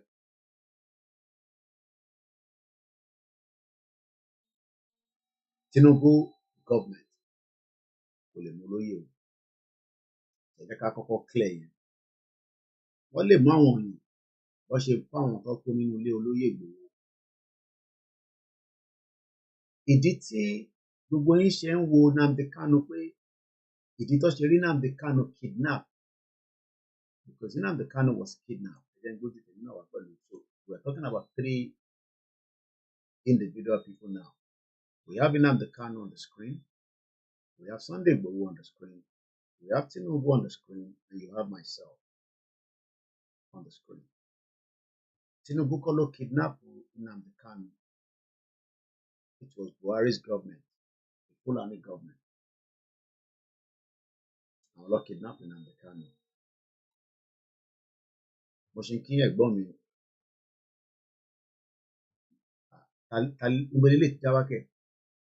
stop saying all about the movement about the lóyè. Ìgbòlélè tiwa àdúgbò wo ló gbà wọlé? Monday làwọn àtàníwọ́. Àbọ̀rẹ́ kí n fún ẹ lépè láti gbà. Stop saying all about.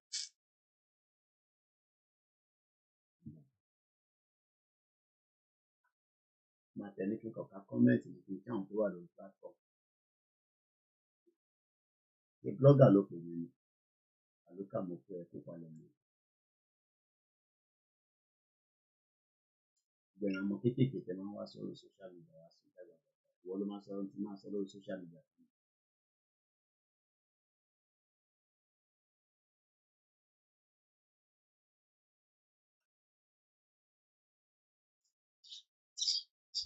Mo kí gbogbo nǹkan darapọ̀ mọ́ wa.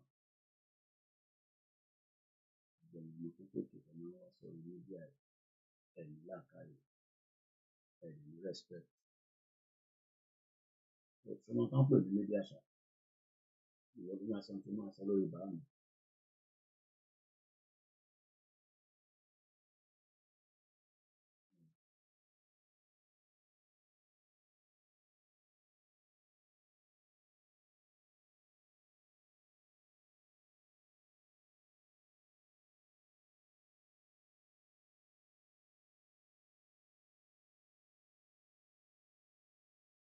Ẹ máa wọ́n dà pé kí ni mo ń ṣe àgbẹ̀. Irú àwọn èèyàn bẹ́ẹ̀ yẹn máa lọ wo background mi. Very they are fake people. Púpọ̀ nínú yóò lo ṣe real people lórí social media. Fake ni àwọn ọmọ kéékèèké ni wọ́n máa lò. Àwọn ìyá Fúlàní ló bá ìyá yín sùn. Àwọn sórí platform àwọn ṣe dáadáa. Mo kí gbogbo ẹ̀yin èèyàn. The truth comes from traditional most of the time. Ẹ jẹ́ kọ́ olúkálukú believe ló ń sọ náà. Ìdí táwọn Jésù Kristi believe làwọn sọ fún wa. Kílẹ̀ ẹ̀mọ tí pán sọ fẹ́mi ni. Ìbéèrè táyìn sọ based on tí religion ti yín sọ nìyẹn. Prince Lee Mukesa, Dennis Mukia, mo kí gbogbo ẹ̀yin tẹ́yìn darapọ̀ mọ́ wa. So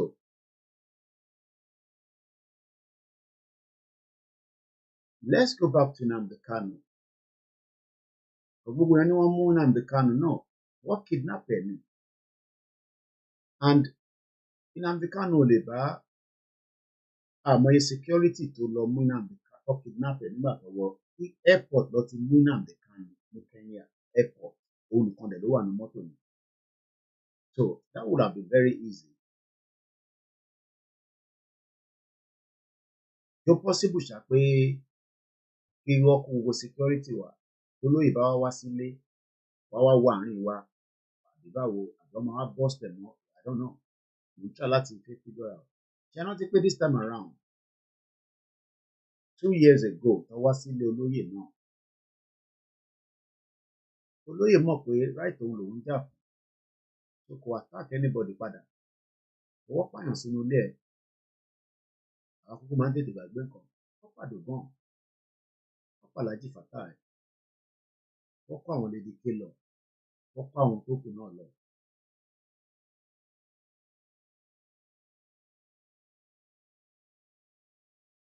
Okay, Baba Kayode Falabi.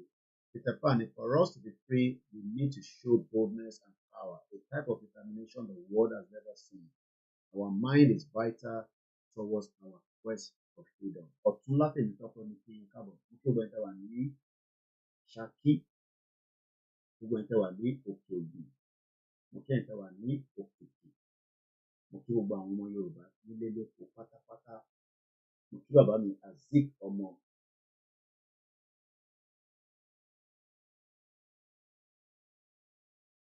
We're very scared people.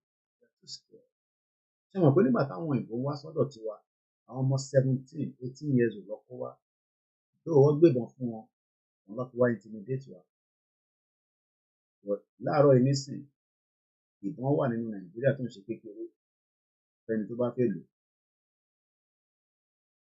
Kò wá ń sọ̀rọ̀ ìbọn nìkan là ń sọ àwa ń sọ̀rọ̀ nǹkan táwọn bàbá ńlá wa fún àwa tó dẹ̀ ṣì ń jẹ́. Péyà ẹ jẹ́ lọ sùn ilẹ̀ iṣẹ́ mọ́ lọ́dọ̀ tiwa ni mọ́mì ibi tẹ́ bá wò ó díẹ̀ máa pàdé láàárọ̀ bẹ́ẹ̀ ni aago 12 ti wà lọ́dọ̀ tí ní Amẹ́ríkà àti Canada ilẹ̀ ti mọ́ lọ́dọ̀ tèmi ẹ ṣe gan ẹ̀kọ́ àdúró tì ọ̀ràn ayọ̀lá máa sùn gbogbo ọ̀kì ṣe ghost nínú broadcast àwọn ìyá dáadáa ni wọ́n ẹ̀dẹ̀kọ́ ẹ̀kú ìtọ́jú wa.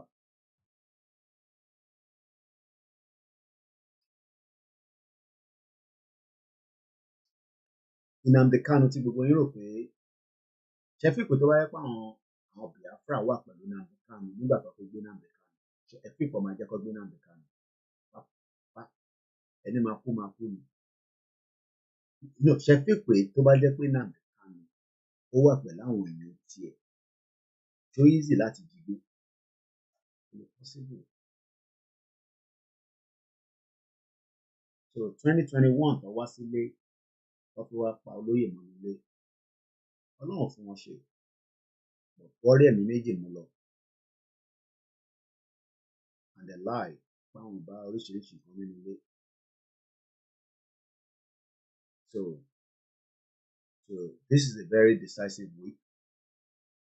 Olóyè makes whatever decision to decide he needs to make.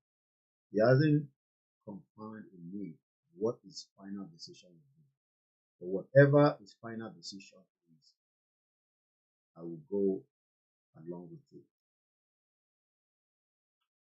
That's all I can say. Whatever his decision, I will go along with it. It does not matter what and how, whatever that decision is. Gbogbo wa lè máa wà agree. Remember one of my friends, Sergio, that was taken away in Oloye Igboho's house a week to his wedding. Then,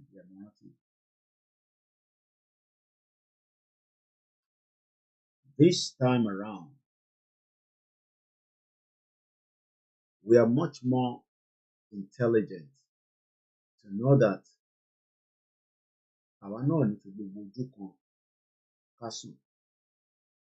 But those are not a conversation for the public consumption. But tí mo kàn lè sọ ni pé ọmọ Yorùbá tó ń gbọ́ ẹ̀mí òun tó jẹ́ ọmọ Yorùbá àtàtà ẹ̀kọ́ ẹwà ẹ̀dìrà dáadáa kan sọ. Just like bí mo ṣe máa ń tílẹ̀ bá máa fi mọ́ nísìn, no matter over the 6 o'clock tọ̀dọ̀ ti wá 7 o'clock, what God cannot do does not exist. Wọ́n máa bẹ̀rẹ̀ program mi.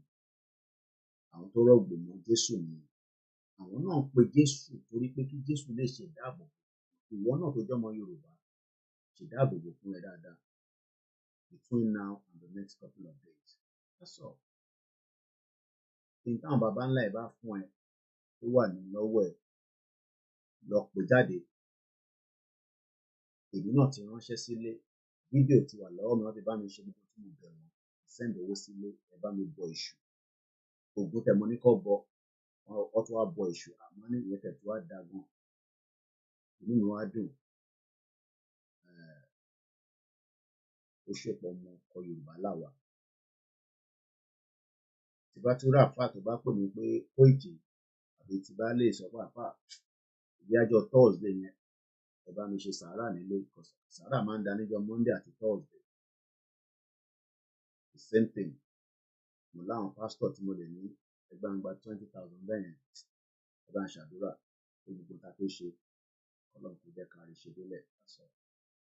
But tó jẹ́ kókó mẹ́rin ni pé gẹ́gẹ́ bí ọmọ Yorùbá àtàtà àti bọ̀gún àti bọ̀ṣù, tí wọn náà bá lè ṣe tó yẹ kó ṣe bí ọmọ Yorùbá, lọ ṣe, má dúró dè mí mọ́, má dúró dè lóyè, lọ ṣe, ká pàdé lọ́wọ́.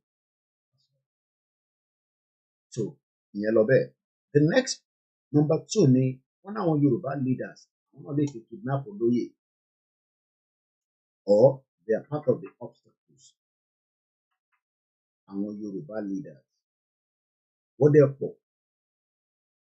Most of them stood for Olóyè after he was almost killed.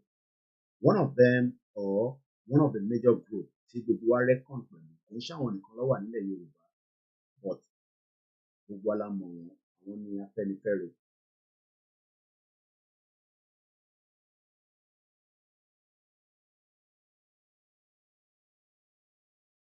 Afẹ́nifẹ́re was able to come out quickly. Alan Conde, number maka comment anything. Okay, we are talking. Alan Conde, brother, my brother, Nigeria government can do anything. Please remember, law is not working in that country. Call Nigeria. And also, don't trust anything that is coming or any politician, leaders, elders. Never trust any of these people. They can't be trusted. They are the number 1 enemy Yoruba have. Oh yes, you're right. I've said it, and I keep saying it. I don't trust Tinubu from here. Tinubu is a criminal. It's a fact. I don't trust it. Whatever anybody say, I don't care. Tinubu is a criminal. He knows himself as a criminal. What's any to Papunsho Williams? Let Tinubu come out and support Papunsho Williams. Added you see tradition. We need the Bible. We need the Quran. We need any essay, whether he gave the go-ahead or not. Because Papunsho Williams was meant to be the governor that never did. Just like NPO was meant to be the president, but he never did. Apart from that, owó drug lọ sínú àkáǹtì Tinubu nígbà tó wà l'Amẹ́ríkà. That's a crime. Èmi mọ̀ bẹ́yàn ẹnu bí ẹ torí pé mi gbé nílùú òyìnbó. I have lived here for 24 years. I've tried to avoid anything crime because mo mọ̀ pé ó máa ta padà sí mi. Bóyá mo ọjọ́ èmi ni àbọ̀jọ́ ọ̀la. Mo ṣe pé mi náà mọ bó ṣe ń ṣe nǹkan nílùú yìí. Oríṣiríṣi nǹkan làwọn ìdán oríṣiríṣi wà tó ń pa nílùú yìí. idán pọ̀ rẹpẹtẹ, idán rẹpẹtẹ. Bí mi fẹ́ wà nínú ilé, ẹ̀yin fẹ́ wà ní Nàìjíríà, ẹ̀ kí n padán. Kí lẹ rò pé àwọn ọmọ yahoo fi mí kó? Èmi náà lè wà níbí báyìí kí n máa padán yẹn. Òkè mi bọ̀. Pépà tàná nì. Èmi kúkú ń lọ jìnnà. Metro newspaper. Ẹ jẹ́ nǹkan tó tọkọ síbẹ̀. Dúdú ni. Ẹ̀rí. Ẹ pé dúdú bíi tèmi náà ni. Arákùnrin. Jail. Wọ́n ti sentence ẹ̀sẹ̀ wọn. Kí ló ṣe? Crime doesn't go forever. Tó bá ṣe mú jẹ. So irú àwọn tí wọ́n gba Access Bank àti Intercontinental Bank mọ́ àwọn ọmọ Yorùbá lọ́wọ́. Tí nǹkan kan bá ṣẹlẹ̀ sí wọn, ká mà ní. Bí ṣe sọ lẹ́ẹ̀kan pé bọ̀bọ̀ tó kú l'Amẹ́ríkà yẹn, nígbà tí ọ̀kan kọ history kan tó ṣẹlẹ̀ lórí ọ̀rọ̀ Access Bank. Kódà èmi I'm very very tó bá especially àwọn tí wọ́n wà Nàìjíríà, because many of you ẹ wà Nàìjíríà yẹn, ẹ ti tọwọ́ bọ oríṣiríṣi nǹkan. So ìgbà míì tẹ bá kú gan sẹ̀, akọ̀ máa ní kọ́lọ̀ oríjì nìyí, pé àmọ́ tẹ ti ṣe. So come and play padà. So Access Bank was never owned by àwọn tó náà ní. It was a Yoruba man ló ní Access Bank. Tó tó di pé wọ́n gbà wọ́n lọ́wọ́. Gbogbo ala ti rí right up yẹn. But drug kingpin nailed after messages was hacked. A former footballer who run a £2 million drug and a gun ring has been jailed for 30 years. Wayne Mackenzie, 48 years old, trafficked cannabis and cocaine imported from Europe to gangs in the United Kingdom. He was snared when police hacked the Euro chat phone network in 2020. Liverpool Crown Court heard his brother and the co-supplier, Greg, 41, was jailed in October for 20 years. So it doesn't matter what we say. Everybody knows that Tinubu was paid some money that has to do with drugs. Gbogbo tọkàn bá ṣe ní South America bá ṣe ọkàn bá kọ bẹ́ẹ̀ ni. Ọkàn bá kọ bẹ́ẹ̀ ni. Wọ́n fúnra rẹ̀ is a drug dealer. Because ẹni tó bá wọ́n sanwó sí àkáǹtì olóòmọ owó yìí kò ṣe ní mọ owó tó wọlé. Gbogbo owó tó wọlé nínú àkáǹtì mi gbọ́dọ̀ mọ owó tó wọlé. Pé kejì ọ̀kẹ́ máa sọ fún wa pé kìíní kan nítorí jọmọ lè kìíní kan mi pẹ̀lú yìí. Drug dealer ni, criminal ni, fraudster ni. I don't trust him. But ǹjẹ́ ó lè mú olóyè bá wá sí Nàìjíríà? Kò tó bẹ́ẹ̀. Gbogbo ẹni mo fi sọ ní bíbá, kò tó bẹ́ẹ̀ ni mo sọ. Buhari dán wò ó dán tán. Ẹ mọ̀ tí Buhari fẹ́ ṣe fún wa ni. Ó ń ṣe ọ̀rọ̀ social media. But mo sọ fún yín nínú ẹ̀. Kí Buhari pa Aláàfin. Ó náà pé ẹ understand nǹkan tí mo sọ ní ti bá ń sọ̀rọ̀ ni. Àbẹ̀rẹ̀ pé mò ń ṣe yẹ̀yẹ́ ni. Aláàfin tó wàjà, ikú bàbá yèyé. Kí gọ́ọ̀mẹ̀ntì pè pé kí wọ́n kọ́kọ́ tán lóyè wá sínú palace, kọ́ wá mú lóyè nínú palace. Aláàfin nílẹ̀ Yorùbá. Tó gbogbo èyí tẹ̀ ń sọ pé ìjọba lè mú olóyè ẹja tuntun ẹ̀dá kò lè possible. Okay? Ẹ̀jẹ̀ kọ́ máa sùn lọ tó máa pọ̀ ní. That's all. Okay, ẹ̀gbọ́n mi, délé for real. Ẹ̀jẹ̀ kọ́ máa sùn lọ ní. Oyè yín, ẹ̀jẹ̀ tó kọ́ máa sùn lọ ní. Ìwà pẹ̀lú ẹ̀wọ̀n tó jọ mẹ́ta. My beautiful. Orúkọ yẹn, mo kọ̀ like orúkọ yẹn ni. But àǹtí mi ti marry. Tó bá yẹ pé wọ́n marry ni. Ìgbà náǹtì, orúkọ yẹn ó rẹwà dáadáa. Láti bí ọdún 4 àwọn kúrò lẹ́yìn wa. Ọ̀dàdá àwọn tó ti kúrò, àwọn àǹtí wa kan àjọ bẹ̀rẹ̀. Mo ń gbọ́. Lánàá mo jókòó sí bíbá. Mo fi ìyàwó mi àwọn obìnrin aláwọ̀ pọ̀. Ìyàwó mi ó rẹ̀ lọ sùn kò ní sùn. Inú tó fẹ́ fọṣọ. Èmi lọ sùn tèmi o. Òkè tó lọ sùn, mo wá ń gbọ́ ìjìnlẹ̀. Ìyàwó mi wá ná dúpọ̀ sáǹdì onídúpọ̀ ní tìrìkọ́ ni ẹ̀mú rí bẹ́ẹ̀ ni. Ẹ bá gbọ́ kábàkàbà kòbòkòbò tó ń sọ. Òun ti gbádé lédè tán. Àdélé ń bọ̀. Kò sẹ́ni tó máa. woman yìí ó ti ní psychiatric problem èmi dúpẹ́ lọ́wọ́ èyí tí yìí sẹ̀ ìbọ́bìnrin làwọn ìwà pẹ̀lú ẹ̀wà àwọn obìnrin wà lórí program wa we love our women but ẹ̀yin kan wá sọ pé torí pé a fẹ́ràn obìnrin la ṣe tẹ̀lé Dúpọ̀ ní tiẹ̀ mo sọ pé kò ní substance kò ní kankan tó gbé dání ọ̀tẹ́ mọ̀ fáwọn kan wà lọ ìyá kan wá pé ìjìnlẹ̀ inú máa ń bí wọn gan àtàrà a máa bí bàbá kí tó yẹ oríṣiríṣi ọ̀rọ̀ lọ́wọ́ sọ mo ṣàǹgbọ́ gbogbo ẹ̀ lánàá fún bí abẹ́ 5-10 minutes sọ ń pèsè orí ṣó ìjìnlẹ̀ Marcus ìjìnlẹ̀ Marcus ìjìnlẹ̀ 419 bẹ́ẹ̀ ni mo sọ ẹ sọ pé mo sọ bẹ́ẹ̀ because nígbà tí mo rí ní Turkey ó tẹ̀ tó di pé gbogbo wàhálà èdè láàrin wa ó parọ́ fèmí ṣé kò kúkú mọ̀ pé ẹni tájọ wà ó parọ́ kan tó ń sọ̀rọ̀ íńtánẹ́ẹ̀tì kan tó ń lò so ọ bẹ̀rẹ̀ sí fún màá kan pé ọ ṣáà ń fún un lẹ̀ dáadáa àwọn ní ẹ tó bá ti jáde lédè káwọn èèyàn jáde wọ́n bí bàbá yín dání mo sọ anybody jáde olóyè ló ní kọ́kọ́rọ́ jáde Dúpọ̀ ní tìrẹ wà lára nọ́mbà takọ orí nọ́mbà 4 àwọn obstacle tí àwọn èèyàn ṣe sọ pé kólóyè má wá sílé Dúpọ̀ ní tìrẹ láti ṣe nọ́mbà 4 ìlú Ìbàdàn but a wà lọ́dọ̀ àwọn Yorùbá leaders nísìn nọ́mbà 3 ní Fúlàní nọ́mbà 5 ní àwọn ọba wa so Allen candidate sọ pé Koiki tọ́ba kan bá tẹ̀lé yín lọ sí òde yẹn má dùgbò ìgbìmọ̀ èmi mọ̀ pé a lè sọ pé a dùgbò àwọn ọba àdúgbò àwọn ọba wo lè ṣe nothing fún lóyè torí pé irú mọlẹ̀ kan náà ní gbogbo wọn mọ tó lóyè gbé dání àwọn ni wọn tí wọn táwọn gbé dání mo dẹ̀ ti sọ ìkànnà àwọn ọba ilẹ̀ Yorùbá oníkọ́pa olóyè wọ̀ rí pa lára àwọn ọba kan ti wàjà ń lọ tí wọn látara pé wọ́n wà honest pẹ̀lú àwọn ọmọ Yorùbá not literally pé wọ́n wà honest pẹ̀lú olóyè àwọn kan ti wàjà.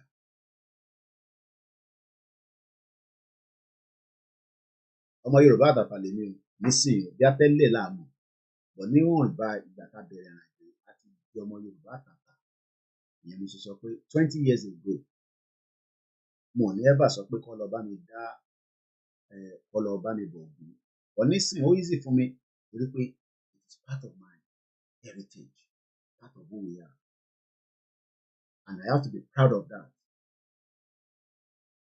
èmi wá enforce ẹ̀ léwọ̀ lórí. It is entirely up to you to believe in whatever you believe. As you are lórí also you because follow. So, our lórí àwọn Yorùbá leaders. Wọ́n ní tó lóyè bá wá sílé part of àwọn obstacle ní Yorùbá leaders. But mo sọ pé àwọn Afẹ́nifẹ́re dúró dáadáa pẹ̀lú lóyè. Ọ̀dùrò torí pé nígbà tí wọ́n gbogbo ọ̀rọ̀ wàhálà ògùn lóyè ṣẹlẹ̀. Afẹ́nifẹ́re jáde tán wọ́n jáde tán fún lóyè pé no kò possible kí ló dé kí ló ṣe and they are still like that and there is communication line between us and Afẹ́nifẹ́re. It might not literally be all the Yoruba leaders ló agree pẹ̀lú lóyè because ṣekúṣẹyẹ làwọn kan inú gọ́ọ̀mẹ̀ntì ló ti ń jẹ wọ́n jẹ lára Buhari wọ́n tún ti ń jẹ lára Tinubu nísìnyí. So they are not going to accept pé kólóyè wá sílé because kólóyè bá wá sílé wọ́n mọ̀ dájú pé ó máa dé disrupt ìjẹ wọn but olóyè kan ló máa disturb yín mọ́ àwọn ọmọ tó máa disturb yín lọ tó ń protest nìbàdàn tó bá bí yín dá lénìí ẹ̀yẹn lọ sí market ní táwọn ọmọ yẹn sọ ní ìlú sọ bí wọ́n máa ṣe wọ̀ ní ṣe ìgbésẹ̀ lọ kù bẹ́ẹ̀ wọ́n ní right láti jáde àwọn tó ń protest àwọn ọmọ Nàìjíríà wọ́n jáde nílùú Ìbàdàn lánàá. Number 3 làwọn Fúlàní àwọn kan ní Koiki má yẹ kó lóye wá sílé o torí wọn náà Fúlàní máa attack ojoojúmọ́ lọ́wọ́ attack wa tẹ́lẹ̀ náà ẹ̀ ń wo attack èlò lẹ́ẹ̀ra sìmẹ́ǹtì nísìn attack kan nìyẹn ó dà ń fọmọ Yorùbá ẹ̀rọ kò lóye lọ fi attack mo tún sọ live àgọ́ 5:30 1 million Fúlàní ò lè dá lóye dúró 1 million wọn ọba Elédùmarè àwọn onílẹ̀ Yorùbá ò ní jẹ́ kó rí olóyè dá dúró 1 million ní mo sọ 1 million. So gbogbo ẹni tẹ́ ní Fúlàní máa attack ní tí Fúlàní lè ṣe ni pé wọ́n lè create havoc tí àwa náà bá wà vigilant And I'll give us why. America ò sùn báyìí bí ṣe bá yín sọ̀rọ̀. UK òun kì í sùn, àwọn security wọn kì í sùn. So why tó jẹ́ pé àwa wá fẹ́ sùn ní táìmù yìí, ìyẹn mo ṣe sọ pé gbogbo ọmọ Yorùbá tó ní òun bọ̀ níbẹ̀ ẹ gbọ́dọ̀ wà vigilant. Gbogbo ọmọ Yorùbá tó ń bọ̀ níbẹ̀ ẹ gbọ́dọ̀ wà vigilant. Èyí tó wà níbẹ̀ náà máa wà vigilant nítorí pé economy Nàìjíríà ti Fúlàní bàjẹ́ òun ni Tinubu fi try láti revive. Ṣọ́lọ̀ máa fún ṣe, it is too late. Tinubu cannot revive Nigeria economy. Tinubu kọ́ ló bà Nigeria economy jẹ́. I agree with that. But òun ló lọ mú Buhari wá, òun ló mọ tó rí tó lọ mú Buhari wá lórí selfish interest tiẹ̀. Mo bá yàn kan sọ̀rọ̀ lánàá, mo ní tó bá tẹ̀ jẹ́ pé Tinubu ló kọ́kọ́ wá lọ before Buhari ní 2015, it would have been a better case because bóyá kò bá tẹ̀ rí nǹkan ṣe. Nísìnyí torí wọ́n tó ń wò mí wọ Nàìjíríà, ọmọ lójú ọdẹ kò lè rí jack shit ṣe ni mo sọ. Ṣèyí Tinubu ń bẹ̀bẹ̀ lánàá ọjọ́ kan fún bàbá òun láàyè díẹ̀ ẹja kan tó sọ ẹja lọ sórí Instagram. Ṣèyí Tinubu ó ń bẹ ọmọ Nàìjíríà pé kọjọ pé kókó dá wàhálà sílẹ̀ ó ní wàhálà ìṣe àbí ó tí ì dá kankan mọ́. Iléeṣẹ́ máa fẹ́ kí n máa sáìn sọ ẹjẹ́ kí n lè sáìn ní ìgbéga. Mo fẹ́ kí wọ́n wá ní ọ ẹjẹ́ ńlá òjò tó máa di notification ìgbéga. Mo sì kí ọ gbogbo social media mi tó bá try láti pé hack mi wà try gan èmi náà dúró torí o ti send code sí mi nígbà pé èmi ni mo fẹ́ login níbẹ̀ ni mo fẹ́ login torí ìmọ̀ pé èmi lẹ́fẹ́ hijack mi lọ́lẹ̀ pa èmi náà dúró èmi náà sì kí ẹ dáadáa. A máa send notification tí mo bá rí notification àmọ́ ní fún ẹ ní code tó máa fi wọlé tó bá ti login mi sí àwọn aṣọ ìrìn tẹ́wọ́ mi ní lẹ́yìn ìyá tó ti wọlé nísìnyí. So now ẹ jẹ́ ká lọ wá Linda kejì orí pé ok a rí lórí péjì Ṣèyí náà á wà lórí péjì Ṣèyí Tinubu. Ìgbésẹ̀ àmì kó gbádùn ayé ẹ̀ dáadáa kó gbádùn ayé ẹ̀ nígbà tí bàbá ẹ̀ wà níbẹ̀ lọ́sí. Kó máa pretend ó ní láti pretend àwọn málà jẹ́ ọjà ayé fún mi má jẹ́ kí ọkọ̀ kan wúdì sí ìjà ayé fún gbádùn ayé ẹ̀ tó bá ra àwọn ọmọdé tó fà dáadáa gbé wọn lọ káàkiri tó bá fẹ́ jẹ sèré gbé private jet olórí burúkú àwọn nọ́dánà àwọn náà ṣe bẹ́ẹ̀ ni. After ọdún mẹ́jọ ìwọ máa lọ wàá sì lówó lọ́wọ́ àwọn ọmọ Yorùbá wá wà ẹ̀yìn sórí èrè ni mo sọ fún yín. After ọdún mẹ́jọ ìwà wá ṣèjọba tán pẹ̀lú bàbá ẹ̀ ìwà wá máa gbádùn ayé wà tó wá sọ pé ó fi jẹ àwọn kan tẹ̀ ní ó máa jẹ Lagos State government gbogbo wa máa kú síbẹ̀ ni Lagos State government kọ́ Lagos State government ni ìṣì èrè gbogbo ni. Àti ìyànjú ilé tó wà lẹ́tọ̀ọ́ tẹ̀ ń sọ̀rọ̀ sí Tinubu máa jẹ gómìnà á jẹ gómìnà lórí bàbá ẹ̀ ìjọ lórí èdè ló máa jẹ ó kù díẹ̀ ìjàgbé kámẹ́rà tẹ̀lé náà wọlé now picture lóye yẹn ń block wá díẹ̀ díẹ̀ ní ìdàgbọ́rọ̀ yọ lóye kúrò ní ìdájọ́ sọ̀rọ̀ ẹgbẹ́ ń gbé picture lóye yẹn wá sílẹ̀ díẹ̀ káwá ká èyí tí ṣe Tinubu ó sọ̀rọ̀ ẹ̀dí tẹ́lá dúró tó èyí kó ti gbà appointment àní kí gbogbo yín gbà appointment lọ́wọ́ Tinubu ẹ jẹ́ kó ló ká fà yín ó máa kó fún yín. Àìmọye àwọn tí wọ̀ sí lórí pọ́n lọ síbi iṣẹ́ làárọ̀ tí gọ́ọ̀mẹ̀ntì Buhari sanwó fún. Ẹ̀gbọ́n kan tí ṣe Tinubu sọ this was posted 19 hours ago kódà ó tún edit ẹ̀ ní àwọn kan tún pè pé àpò fi àwọn kankan báyìí sí sáré lọ́fíìsì ó gbọ́dọ̀ protect interest bàbá ẹ̀.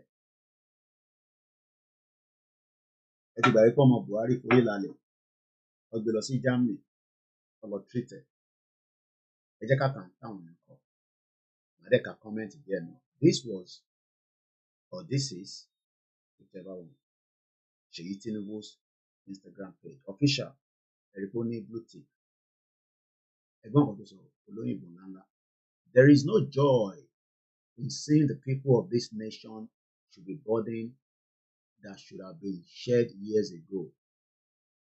Ẹ jẹ́ nǹkan délẹ̀ tán kí wọ́n á máa ṣe analysis kékeré lórí. I wish today's difficulty did not exist. Full stop. but we must endure if we have to reach the good side of our future. President of the Federal Republic of Nigeria, Bola Tinubu, hashtag have faith in him, hashtag Nigeria is in great hands, hashtag our generation will yield the fruit of this hardship, hashtag I stand with our president, hashtag renew hope, hashtag Nigeria is my hope. Bí ṣe ń kà mo fi máa fún lésì lẹ́sẹ̀kẹsẹ̀ ó jẹ́ kí wọ́n á dá lóhùn lásìkò. Èmi ò ní bú ẹ̀ Ṣèyí Tinubu, but you're a bomb bastard. Tó o bá ń ṣe bomb bastard ni ìwọ ṣì ń sọ pé mi pé a ní future nínú Nàìjíríà, you're a bomb bastard. Kí ni Nàìjíríà ṣe o fẹ́ sọ pé wọ́n mọ̀ pé Nàìjíríà òyìnbó lórí burúkú ló create ẹ̀? Ẹ jẹ́ ká kà díẹ̀ kí wọ́n máa break it. Only there is no joy in seeing the people of this nation. Number one, kí ló mean by nation? Ṣèyí Tinubu, you are well read. Ó kàwé náà. Orí ẹ̀ pé ṣé Nàìjíríà gẹ́gẹ́ bí nation? Ṣé mo send kìíní ẹ̀ ṣá? Ẹ má bínú, mo send látẹ̀kùn rẹ̀ so olóyè ṣe block ẹ̀ bọ̀. Ẹ ti rí nísìn. Mo kàn rí lórí screen mi pé abẹ́ rí kan tó wà sí bàbá ẹ̀jọ̀ fún wájú ṣá. Ṣèyí Tinubu ní the people of this nation. Èmi bí Ṣèyí Tinubu pé níbo ni nation náà wà? Nigeria is not a country. You know that. You are very, very intelligent man. So níbo ni Nigeria ti jẹ́ nation? Ṣé true ìtí bàbá Olówó sọ fún wa ni? Ìtí bàbá Olówó ló là láàrin sálẹ̀ tó sọ pé Nigeria is a mere geographical.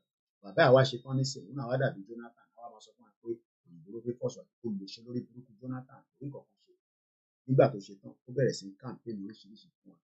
Ok, Ṣèyí Tinubu bí where you go ẹni sọ̀rọ̀.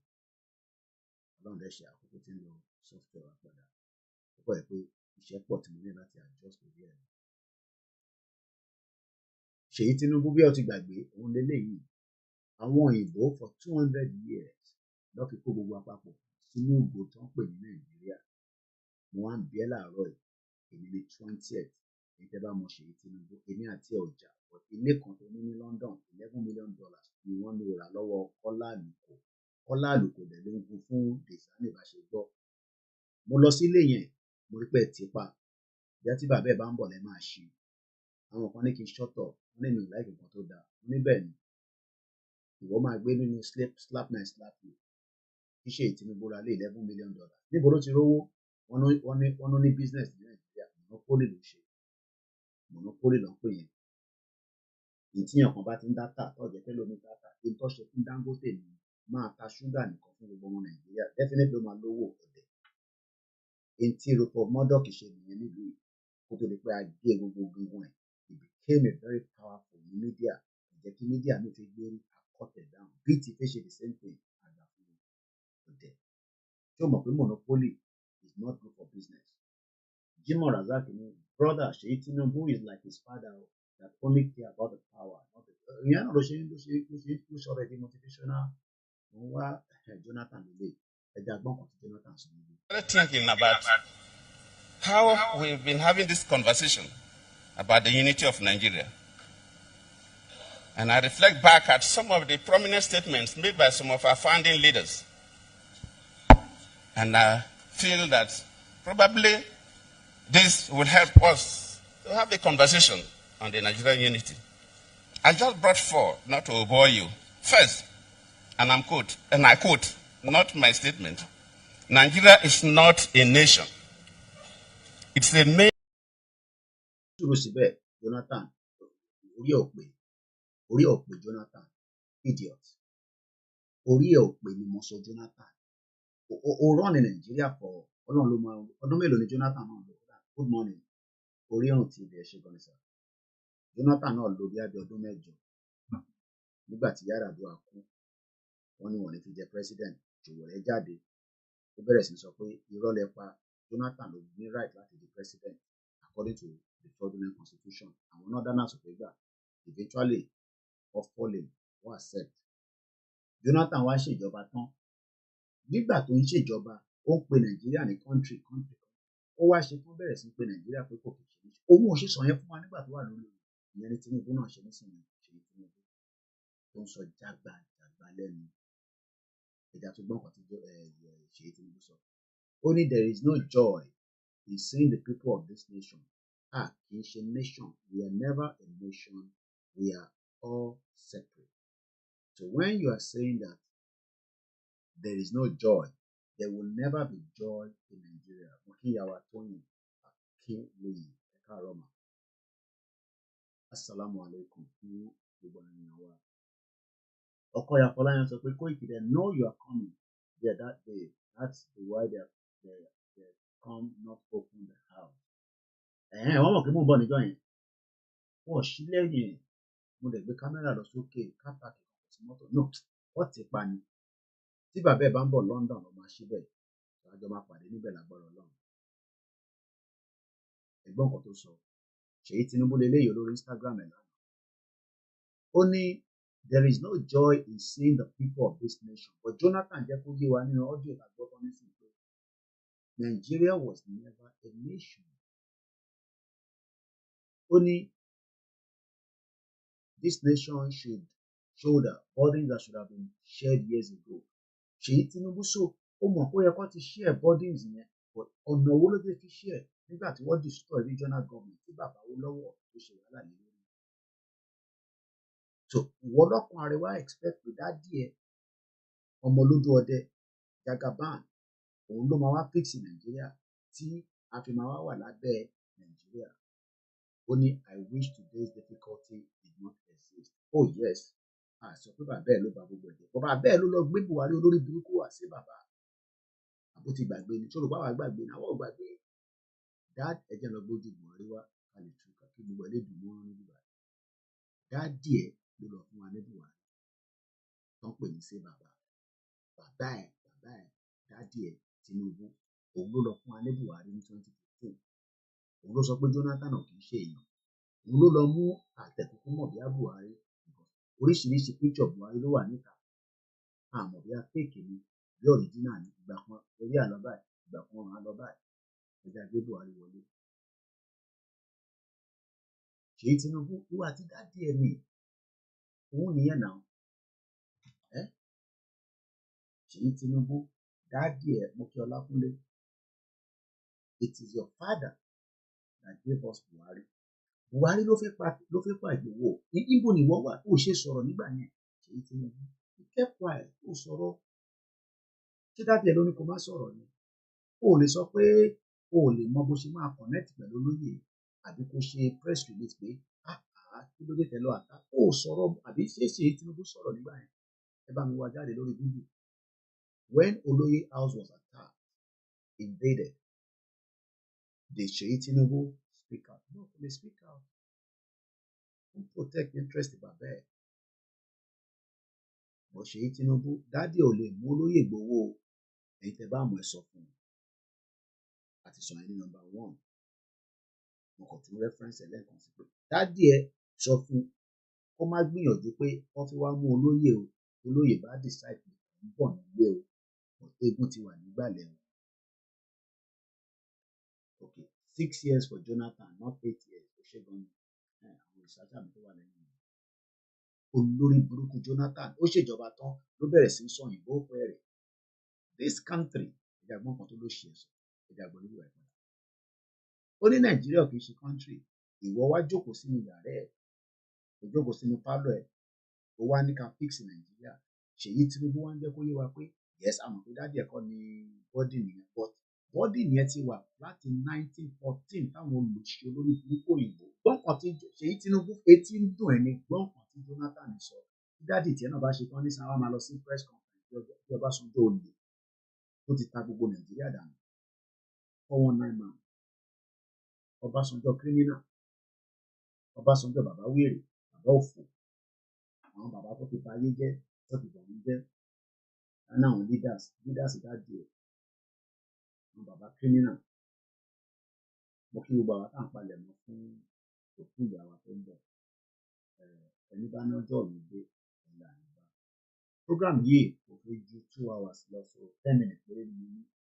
So ìlú lọ relax kó tó fún àwọn ìlú ọmọ láti tó lọ sí school. Ẹ jẹ́ kí sáré push èyí tó kù. So ẹ jẹ́ àgbọn tí Jonathan sọ èmi ò ti máa kì í mọ́lẹ̀. I just brought four, not to bore you. First, and I quote, not my statement, Nigeria is not a nation. It's a mere geographical expression. There are no Nigerians in the same sense as there are English, Welsh, or French. The word Nigerian is merely a distinctive appellation to distinguish those who live within the boundaries of Nigeria from those who do not. This is accredited to Chief Obafemi Awolowo, the former Prime Minister of the Western region. The second one, and I quote, it is true that we politicians always delight in talking loosely about the unity of Nigeria. 60 years ago, there was no country called Nigeria. What is now Nigeria consisted of several large and small communities, all of which were different in their outlooks and beliefs. The advent of the British and that of Western education has not materially altered the situation, and the many and varied communities have not knit themselves into a composite unit. This is accredited to Sir Amadou Bello, former Premier of Northern Region. The third, and I quote, since 1914, the British government has been trying to make Nigeria into one country. But the Nigerian people themselves are historically different in their backgrounds, in their religious beliefs and customs, and do not show themselves any sign of willingness to unite. The Nigerian unity is only a British intention for the country. Ètí ò ṣáà dùn jẹ́ kí n tún translate yẹn sí Yorùbá. Mo kí Ajia Mariam S. Musa Salaam Alaikum níbikíbi tẹ́ bá ti ń darapọ̀ mọ́ wa. I recognize yín lórí ètò wa. Bàbá wa Òkìkí Ọláníyì Ọlá, I recognize yín. Jíbọ̀ ti bínú sí mi láàárọ̀. Ó ní Koiki, ó tún deceive wa lórí Tinubu. Ó ní Tinubu is among those that send people to CSI's home. You don't expect Seyi to talk now. Jímọ̀, ẹ má bínú sí mi. Ẹ jẹ́ ká defend Tinubu díẹ̀. Àgbọ̀dọ̀ tó máa sọ pé Tinubu wà lára àwọn tó wọ́n yàn fún àpò lóye sí pé ó ń ṣe tẹnu. Pọ̀ bí Tinubu dá kó dán any jack shit lórí kì pẹ̀lú ìjọba ẹ̀. Bida, because olóyè ò commit any offence now. Ṣèbí Tinubu ti di president. Okay, oníkọ́wá pọ̀ lóyè sí nílé. Ó ti di president. Jẹ́ kó lóyè wá sí ìbẹ́ ẹ̀. Ó dẹ̀ máa bá tiẹ̀ lọ. Kí wọ́n máa ṣèjọba lọ. Ó wá bó ṣe pé fix economy òfò, economy tó ti rinlẹ̀. Ọlọ́run ló mọ ohun tó wó jẹ́ láàárọ̀. Ẹ má bínú sí mi. Mo ò defend Tinubu. Mo kàn ń sọ bó ṣe rí náà ni. So, Mr. Shakiru, ìyá mi, Isikat, Ọmọládé, Nasiru, mo fi tẹ́lẹ̀ dùnmọ̀ rẹ̀, mo fi kí yín mà. Mo fi ògbọ̀n yantis mi. Torí mo fẹ́ padà lọ sùn díẹ̀ tí ìbá fẹ́ sùn kí n lọ sí orí bẹ́ẹ̀dì kí n lọ fọwọ́ kọ́ ìyàwó mi lára. Ẹ jẹ́ ká sáré ka ilé wá sì tún padà bọ̀ ní later so program yìí máa tán in just under 6 minutes. Ìyàn kan sẹ́ndẹ̀ lè sí mi lánàá ó ní power equation is being adjusted by President Bola Tinubu. I already agree on the screwed process where the Northerners took advantage of the fact that they were in power for a long period of time in the history of Nigeria. But going forward, things will start to change. Gbogbo tó bá change lẹ́nu. Ìyá mi Àbíbá ẹ kò lọ bẹ́ẹ̀ my beautiful sister. Ẹ ń sá fún wa lórí ètò wa ní Àbíbá o. Ọlọ́run bá wa pẹ̀lú ilé ìfẹ́ wa. Mo wò pé gbogbo problem Cairo ti sort out. Ẹ jọ ẹ tẹ́ wà ní Cairo ẹ fún mi ní feedback. Àgbọ̀n kankan mọ́ gbogbo títí tí go quiet. Sọ̀dà kó má dìgbà tí wàhálà bá dé. Bàbá mi Fálànà mú ìwà mọ̀ kí àti pé parí ètò ìsókè kí ẹgbẹ́ fi sílẹ̀. Gbogbo tí mo fẹ́ kà yìí. Ó dáa tí Tinubu bá ṣe ọjọ́ tí Tinubu bá parí ìjọba gbogbo tó ṣe ló máa reverse sọ yìí tí inú yín ń dùn ẹ fọkàn balẹ̀ pé tí Tinubu bá ti lọ wọ́n máa dá gbogbo padà ẹ wà pẹ̀lú wa Ọlọ́run bá wọn pẹ̀lú ẹ ṣe wà ní àkófẹ́ tẹ́ ń gbúrò gbogbo àwọn ọ̀nkú àtàwọn dáàdì náà. For instance, DSS has 37 state directors, 26 were northerners before Tinubu came on board. In May this year, as of today, we now have 18 northerners and 19 southerners. Tinubu reshuffled them quietly, 6 from the southeast, 5 from the south-south, 8 from the southwest. Mo tẹ́ mọ̀ pé Afunaya olórí burúkú DSS spokesman aṣọ ti fi jọ̀gá òun náà ti di DG. Ṣẹ̀rántí Peter Afunaya òun ló release statement pé olóyè o àwọn wá sílé o àwọn ní ìbọ̀. Kò ní sọ yẹn tó bá jẹ́ pé wọ́n rí olóyè pa sínú ilé ẹ̀bọ̀ táwọn onílẹ̀ kúrò pẹ̀lú olóyè adẹ̀dúpẹ́ lọ́wọ́ Lady K tó tú àṣírí jáde níjọ́ náà lọ́hùn. Kọ́lọ́n bá wa foríjì brọ́dà mi àti bàbá wa Àdògán gbogbo ìkún yẹn ni kí Tinubu wá wá ibi tí olórí burúkú Buhari ń kọ́gbé sí kọ́ bá wa rìlíìsì bọ́dì wa àwa la ní bọ́dì ká lè lọ ṣe proper burial fún Àdògán àti Alhaji Fatai. So DSS has 6 functioning directorates. All the 6 directorates were headed by Northerners before Tinubu came on board. He quietly reshuffled them, and now each geopolitical zone has a control over the directorate. Dr. Peter Afunaya, the brilliant mind I have opportunity to meet on several occasions to represent the Southeast. Let us support President Bola Tinubu because he means well and he will balance the power. He will balance the power. Yes, okay. But when he finished, the Northerners come back again and they will reshuffle it. That is what we are saying. So everybody just wants to chop and everybody goes their separate way. Yeah, no, look at the moment on site. Ìyàwó Bọ́lájí Ọláìtàn tó mọ̀ fi tọ̀tọ̀ dárúkọ mọ̀. Ìyá mi rẹ̀ ní ara ìgbémo kínní. Jimoh sọ pé anything Nigerian government do at the moment to change things is like shifting suffer to the next generation. Gbèsè tó dẹ̀ wà lọ́ra Nàìjíríà tó ń ṣe kékeré. Ájì Fọ́tún mo kí yín o, bàbá wa Nuru, mo kí àwọn Northerners. I'm not fighting you, but I don't want us to be in one country. I can do business with you in the future, just like people do between the Republic of Ireland that have their own country. There's another thing, Master Program later. It details how Britain or United Kingdom was formed with Scotland. Everybody has their own parliament, they have their own. These 3 countries operate separately, but they call them United Kingdom. I will discuss that later on this afternoon. And we will do a comparison to why we should not be in one block for Nigeria. It's good for the unity as we are so going to be much in numbers. I don't want that. I want us to be smaller in numbers and be stronger in economy, GDP, long life, insecurity, and all that. So all this rubbish that was sent to me before Tinubu came on board, fast forward than me. Before Tinubu came on board, Northerners occupied 28 out of 37 state command. They will post Southerner as a commissioner of police to places like NPA, airport, railway, schools, police schools, etc., but not as state command. Tinubu came and directed the Southern IG. Now, let us remember that as soon as Tinubu completes his tenure, there will be Northern IG. What we call not reverse it. I want to reverse. What's it reverse it?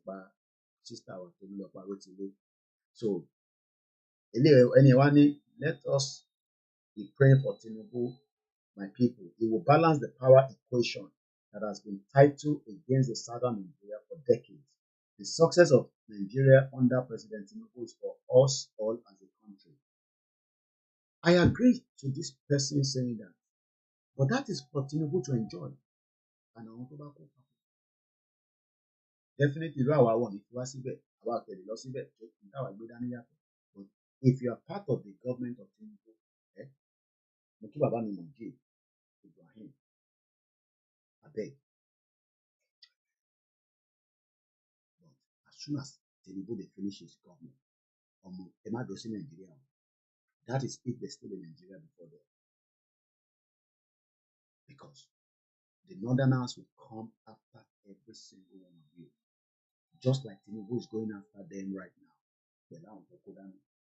So, thank you so much for those of you that keep supporting this platform. It's an independent platform. And when we say support KOIKIMEDIA, you are supporting not because of anything, because of the nature of the job.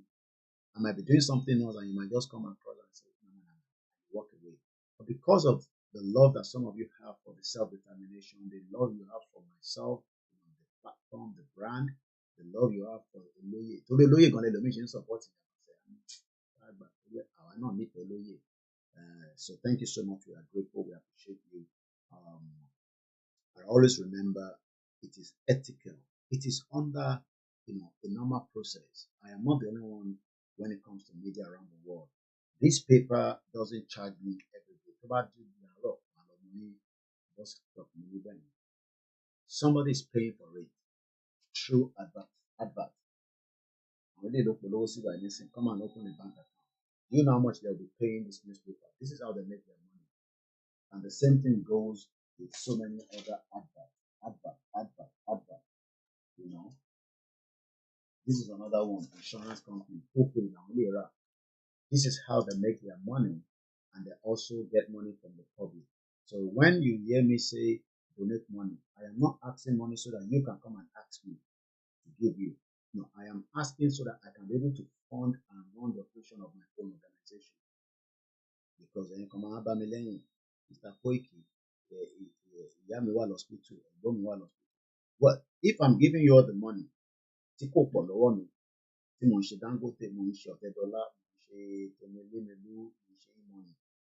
then àwọn family tèmi náà tó bá wá níbi owó wọn á sọ fún mi pé mo ò lówó wọn ò ní sọ fún mi pé tí mo gbé dání ẹ̀ ń jẹ́ mo gbé lẹ́ẹ̀kì lọ́wọ́ àṣẹṣe torí mo gbọ́dọ̀ support àwọn especially with the economic situation. But we are doing the little I can do. I cannot do everything. I don't do giveaway on this platform. The only giveaway I do is let us come together and shut down the system that has kept us in the bondage. So let me leave us this morning. We've done 2 hours. That is the first takeaway. By the next 12 hours, so by 6 p.m., if all goes as planned, KOIKIMEDIA team will make a live from Igboho town to welcome us as we're all getting ready into the program of the week. I'll be back again. Thank you so much. If you're new to the platform, I don't see you anymore. It's because the social media has shadow banned my platform. They don't want me to speak out because the truth is not what is comfortable with the people we are fighting. We're not fighting Fulani as far as I'm concerned. We're fighting globalists. The globalists, those that are sucking from Nigeria. Uncle, my brother, my constitution. About for me, nation, iṣẹ́ kólẹ̀kólẹ̀ bẹ́ẹ̀ ni Ọlọ́run ó máa fún mi ní safety boot ó máa fún mi ní glove ó pẹ́ pé tí èèyàn bá ń gbé àwọn ilẹ̀ yẹn á máa hàn sí yàn tó bá yá you get used to it but màá gba pension mi nígbà tí bá darúgbó government pension máa wà èyí tèmi náà bá dá máa wà nínú ẹ̀ wáyé tí bá ń ṣiṣẹ́ yẹn mo ní right láti lọ holiday tí ìyàwó mi bá bímọ paternity leave àbí paternity leave or whatever mo lè sáré lọ 2 weeks mo dẹ̀ ní láti wá Nàìjíríà but àwa fẹ́ padà sí orílẹ̀-èdè tiwa gangan so that is on that so thank you so much once again Grandma Comfort Adélẹ́yẹ ṣé gan ni wọ́n ní akópalẹ̀mọ́ gbogbo ẹni tẹ́ wà concern gbogbo concern yẹn náà wíìkì náà ni gbogbo ẹ máa fi dé rẹmi tá a bá padà wá ní ọ̀sùn àwa sọ̀rọ̀ nípa kí làwọn Fúlàní lè fẹ́ ṣe nínú ọ̀sẹ̀ yìí àti pé ìmọ̀ràn wo lẹ́yìn fẹ́ fún wa láti fi make sure pé ìdáàbòbò gbogbo àwọn tó ń bọ̀ gbogbo yẹn la máa sọ nígbà tá a bá padà wá ní ọ̀sán a ti sọ̀rọ̀ nípa ti Tinubu àti Yorùbá leaders ó kù Fúlàní dípọ̀ ní tìrì oní 419 àwọn ọba ilẹ̀ Yorùbá and the spiritual realm gbogbo ẹ̀ náà la máa discuss ẹ bá wa sọ fún gbogbo ẹni tẹ́ ẹ kó mọ̀ pé eégún ó ti wà nínú ìgbàlẹ̀ lágbára Elédùmarè gbogbo ẹ̀ máa yanjú sí bá ṣe fẹ́ mo kí gbogbo àwọn tó ti wà nílé tó ti pè mí pé Koiki àwa tí ń represent yín ìyẹn ṣàwà lọ́hùn ẹ máa ṣe gbogbo tẹ́ ẹ fẹ́ ṣe gẹ́gẹ́ bí media mo dúpẹ́ fún àwọn tí wọ́n bá wa rántí tiwa náà pé Koiki oníta culture ló gbẹ́ ṣe ètò aṣọ tiẹ̀ tí ó fi dé bíbà gbogbo ẹ̀yin tẹ́ ẹ̀ ní pé program máa wà ní UK no but olóyè ń bọ̀ ní UK after tí a bá ti parí ètò tán nígbà wo ló ń bọ̀ but ti confirm date a bá ti confirm date máa jẹ́ kọ́ mọ̀ Olóyè did the last one sọ pé globalists those countries that are stealing by trick ẹlòmíì ò mọ̀ tán pé bẹ́ẹ̀ so mo kí gbogbo alẹ́ nǹkan sí Ògúnmọ́lá mo ti fẹ́ máa lọ bọ̀ mo gbọ́dọ̀ kí ẹ kí n tó máa lọ ó ní good morning kò dẹ̀ sọ pé Afunaya ò ní kú ro bẹ́ẹ̀ ni Afunaya ló kọ statement jáde nígbà tí wọ́n lọ attack olóyè Ìgbòho ó tún ní Tinubu means well for himself no positive movement from him yet bẹ́ẹ̀ ni èmi ò tí ì rí positive movement fún Tinubu has 600 days tó yẹ kó ti ṣe kó ṣe Indonesia president tó wọlé nígbà tí the military wọn collapse 600 days ló fi fún àwọn East Timor ní referendum political people lẹ́nu East Timor after 30 years ọjà ogun about 800,000 people died. They become an independent country ní May 20, 2002. Tó bá ní passport East Timor tó bá lè débẹ̀ tó gbọ́n fún ọmọ wọn tó bímọ fún wọn níbẹ̀ tó gba passport wọn o lè lọ wá sí UK kò ní di visa. Wọ́n náà wà Commonwealth citizen tó bá dàárọ̀ yìí lọ sí airport Murtala Mohammed airport sọ fún bọ̀ ní London. Tinubu never said anything about the power electricity. Oníyẹ̀yẹ̀ ni máa yẹn. Nothing will happen in Nigeria again. Tinubu and co-Luther should enjoy one Nigeria last. Thank you so much, and I have to go now. Mo Biafra, Simon Ekpa. I don't have any problem with the DOS, like I always say. I don't have any problem for Ulawa. Simon Ekpa is doing the job that needs to be done. If they don't believe him, that is their problem. We hope that Tinubu will release Nnamdi Kanu this month. Indication is getting closer. We hope that that is going to be one of the big news that will give, a bit of relief for every one of us that are concerned that Buhari kidnapped Nnamdi Kanu rendition him back. He's a sadist. And we hope Tinubu will not be the saddest. We will just release him so that the Biafra can have their leader to communicate with. Even if it's going to be for now, house arrest, it's still better than being in the DSS custody. At least you can see the wife and the children. So we're grateful that after 5 years, stood, we fought the evil monster government that said that you don't have the right to revolution. The revolution is getting closer.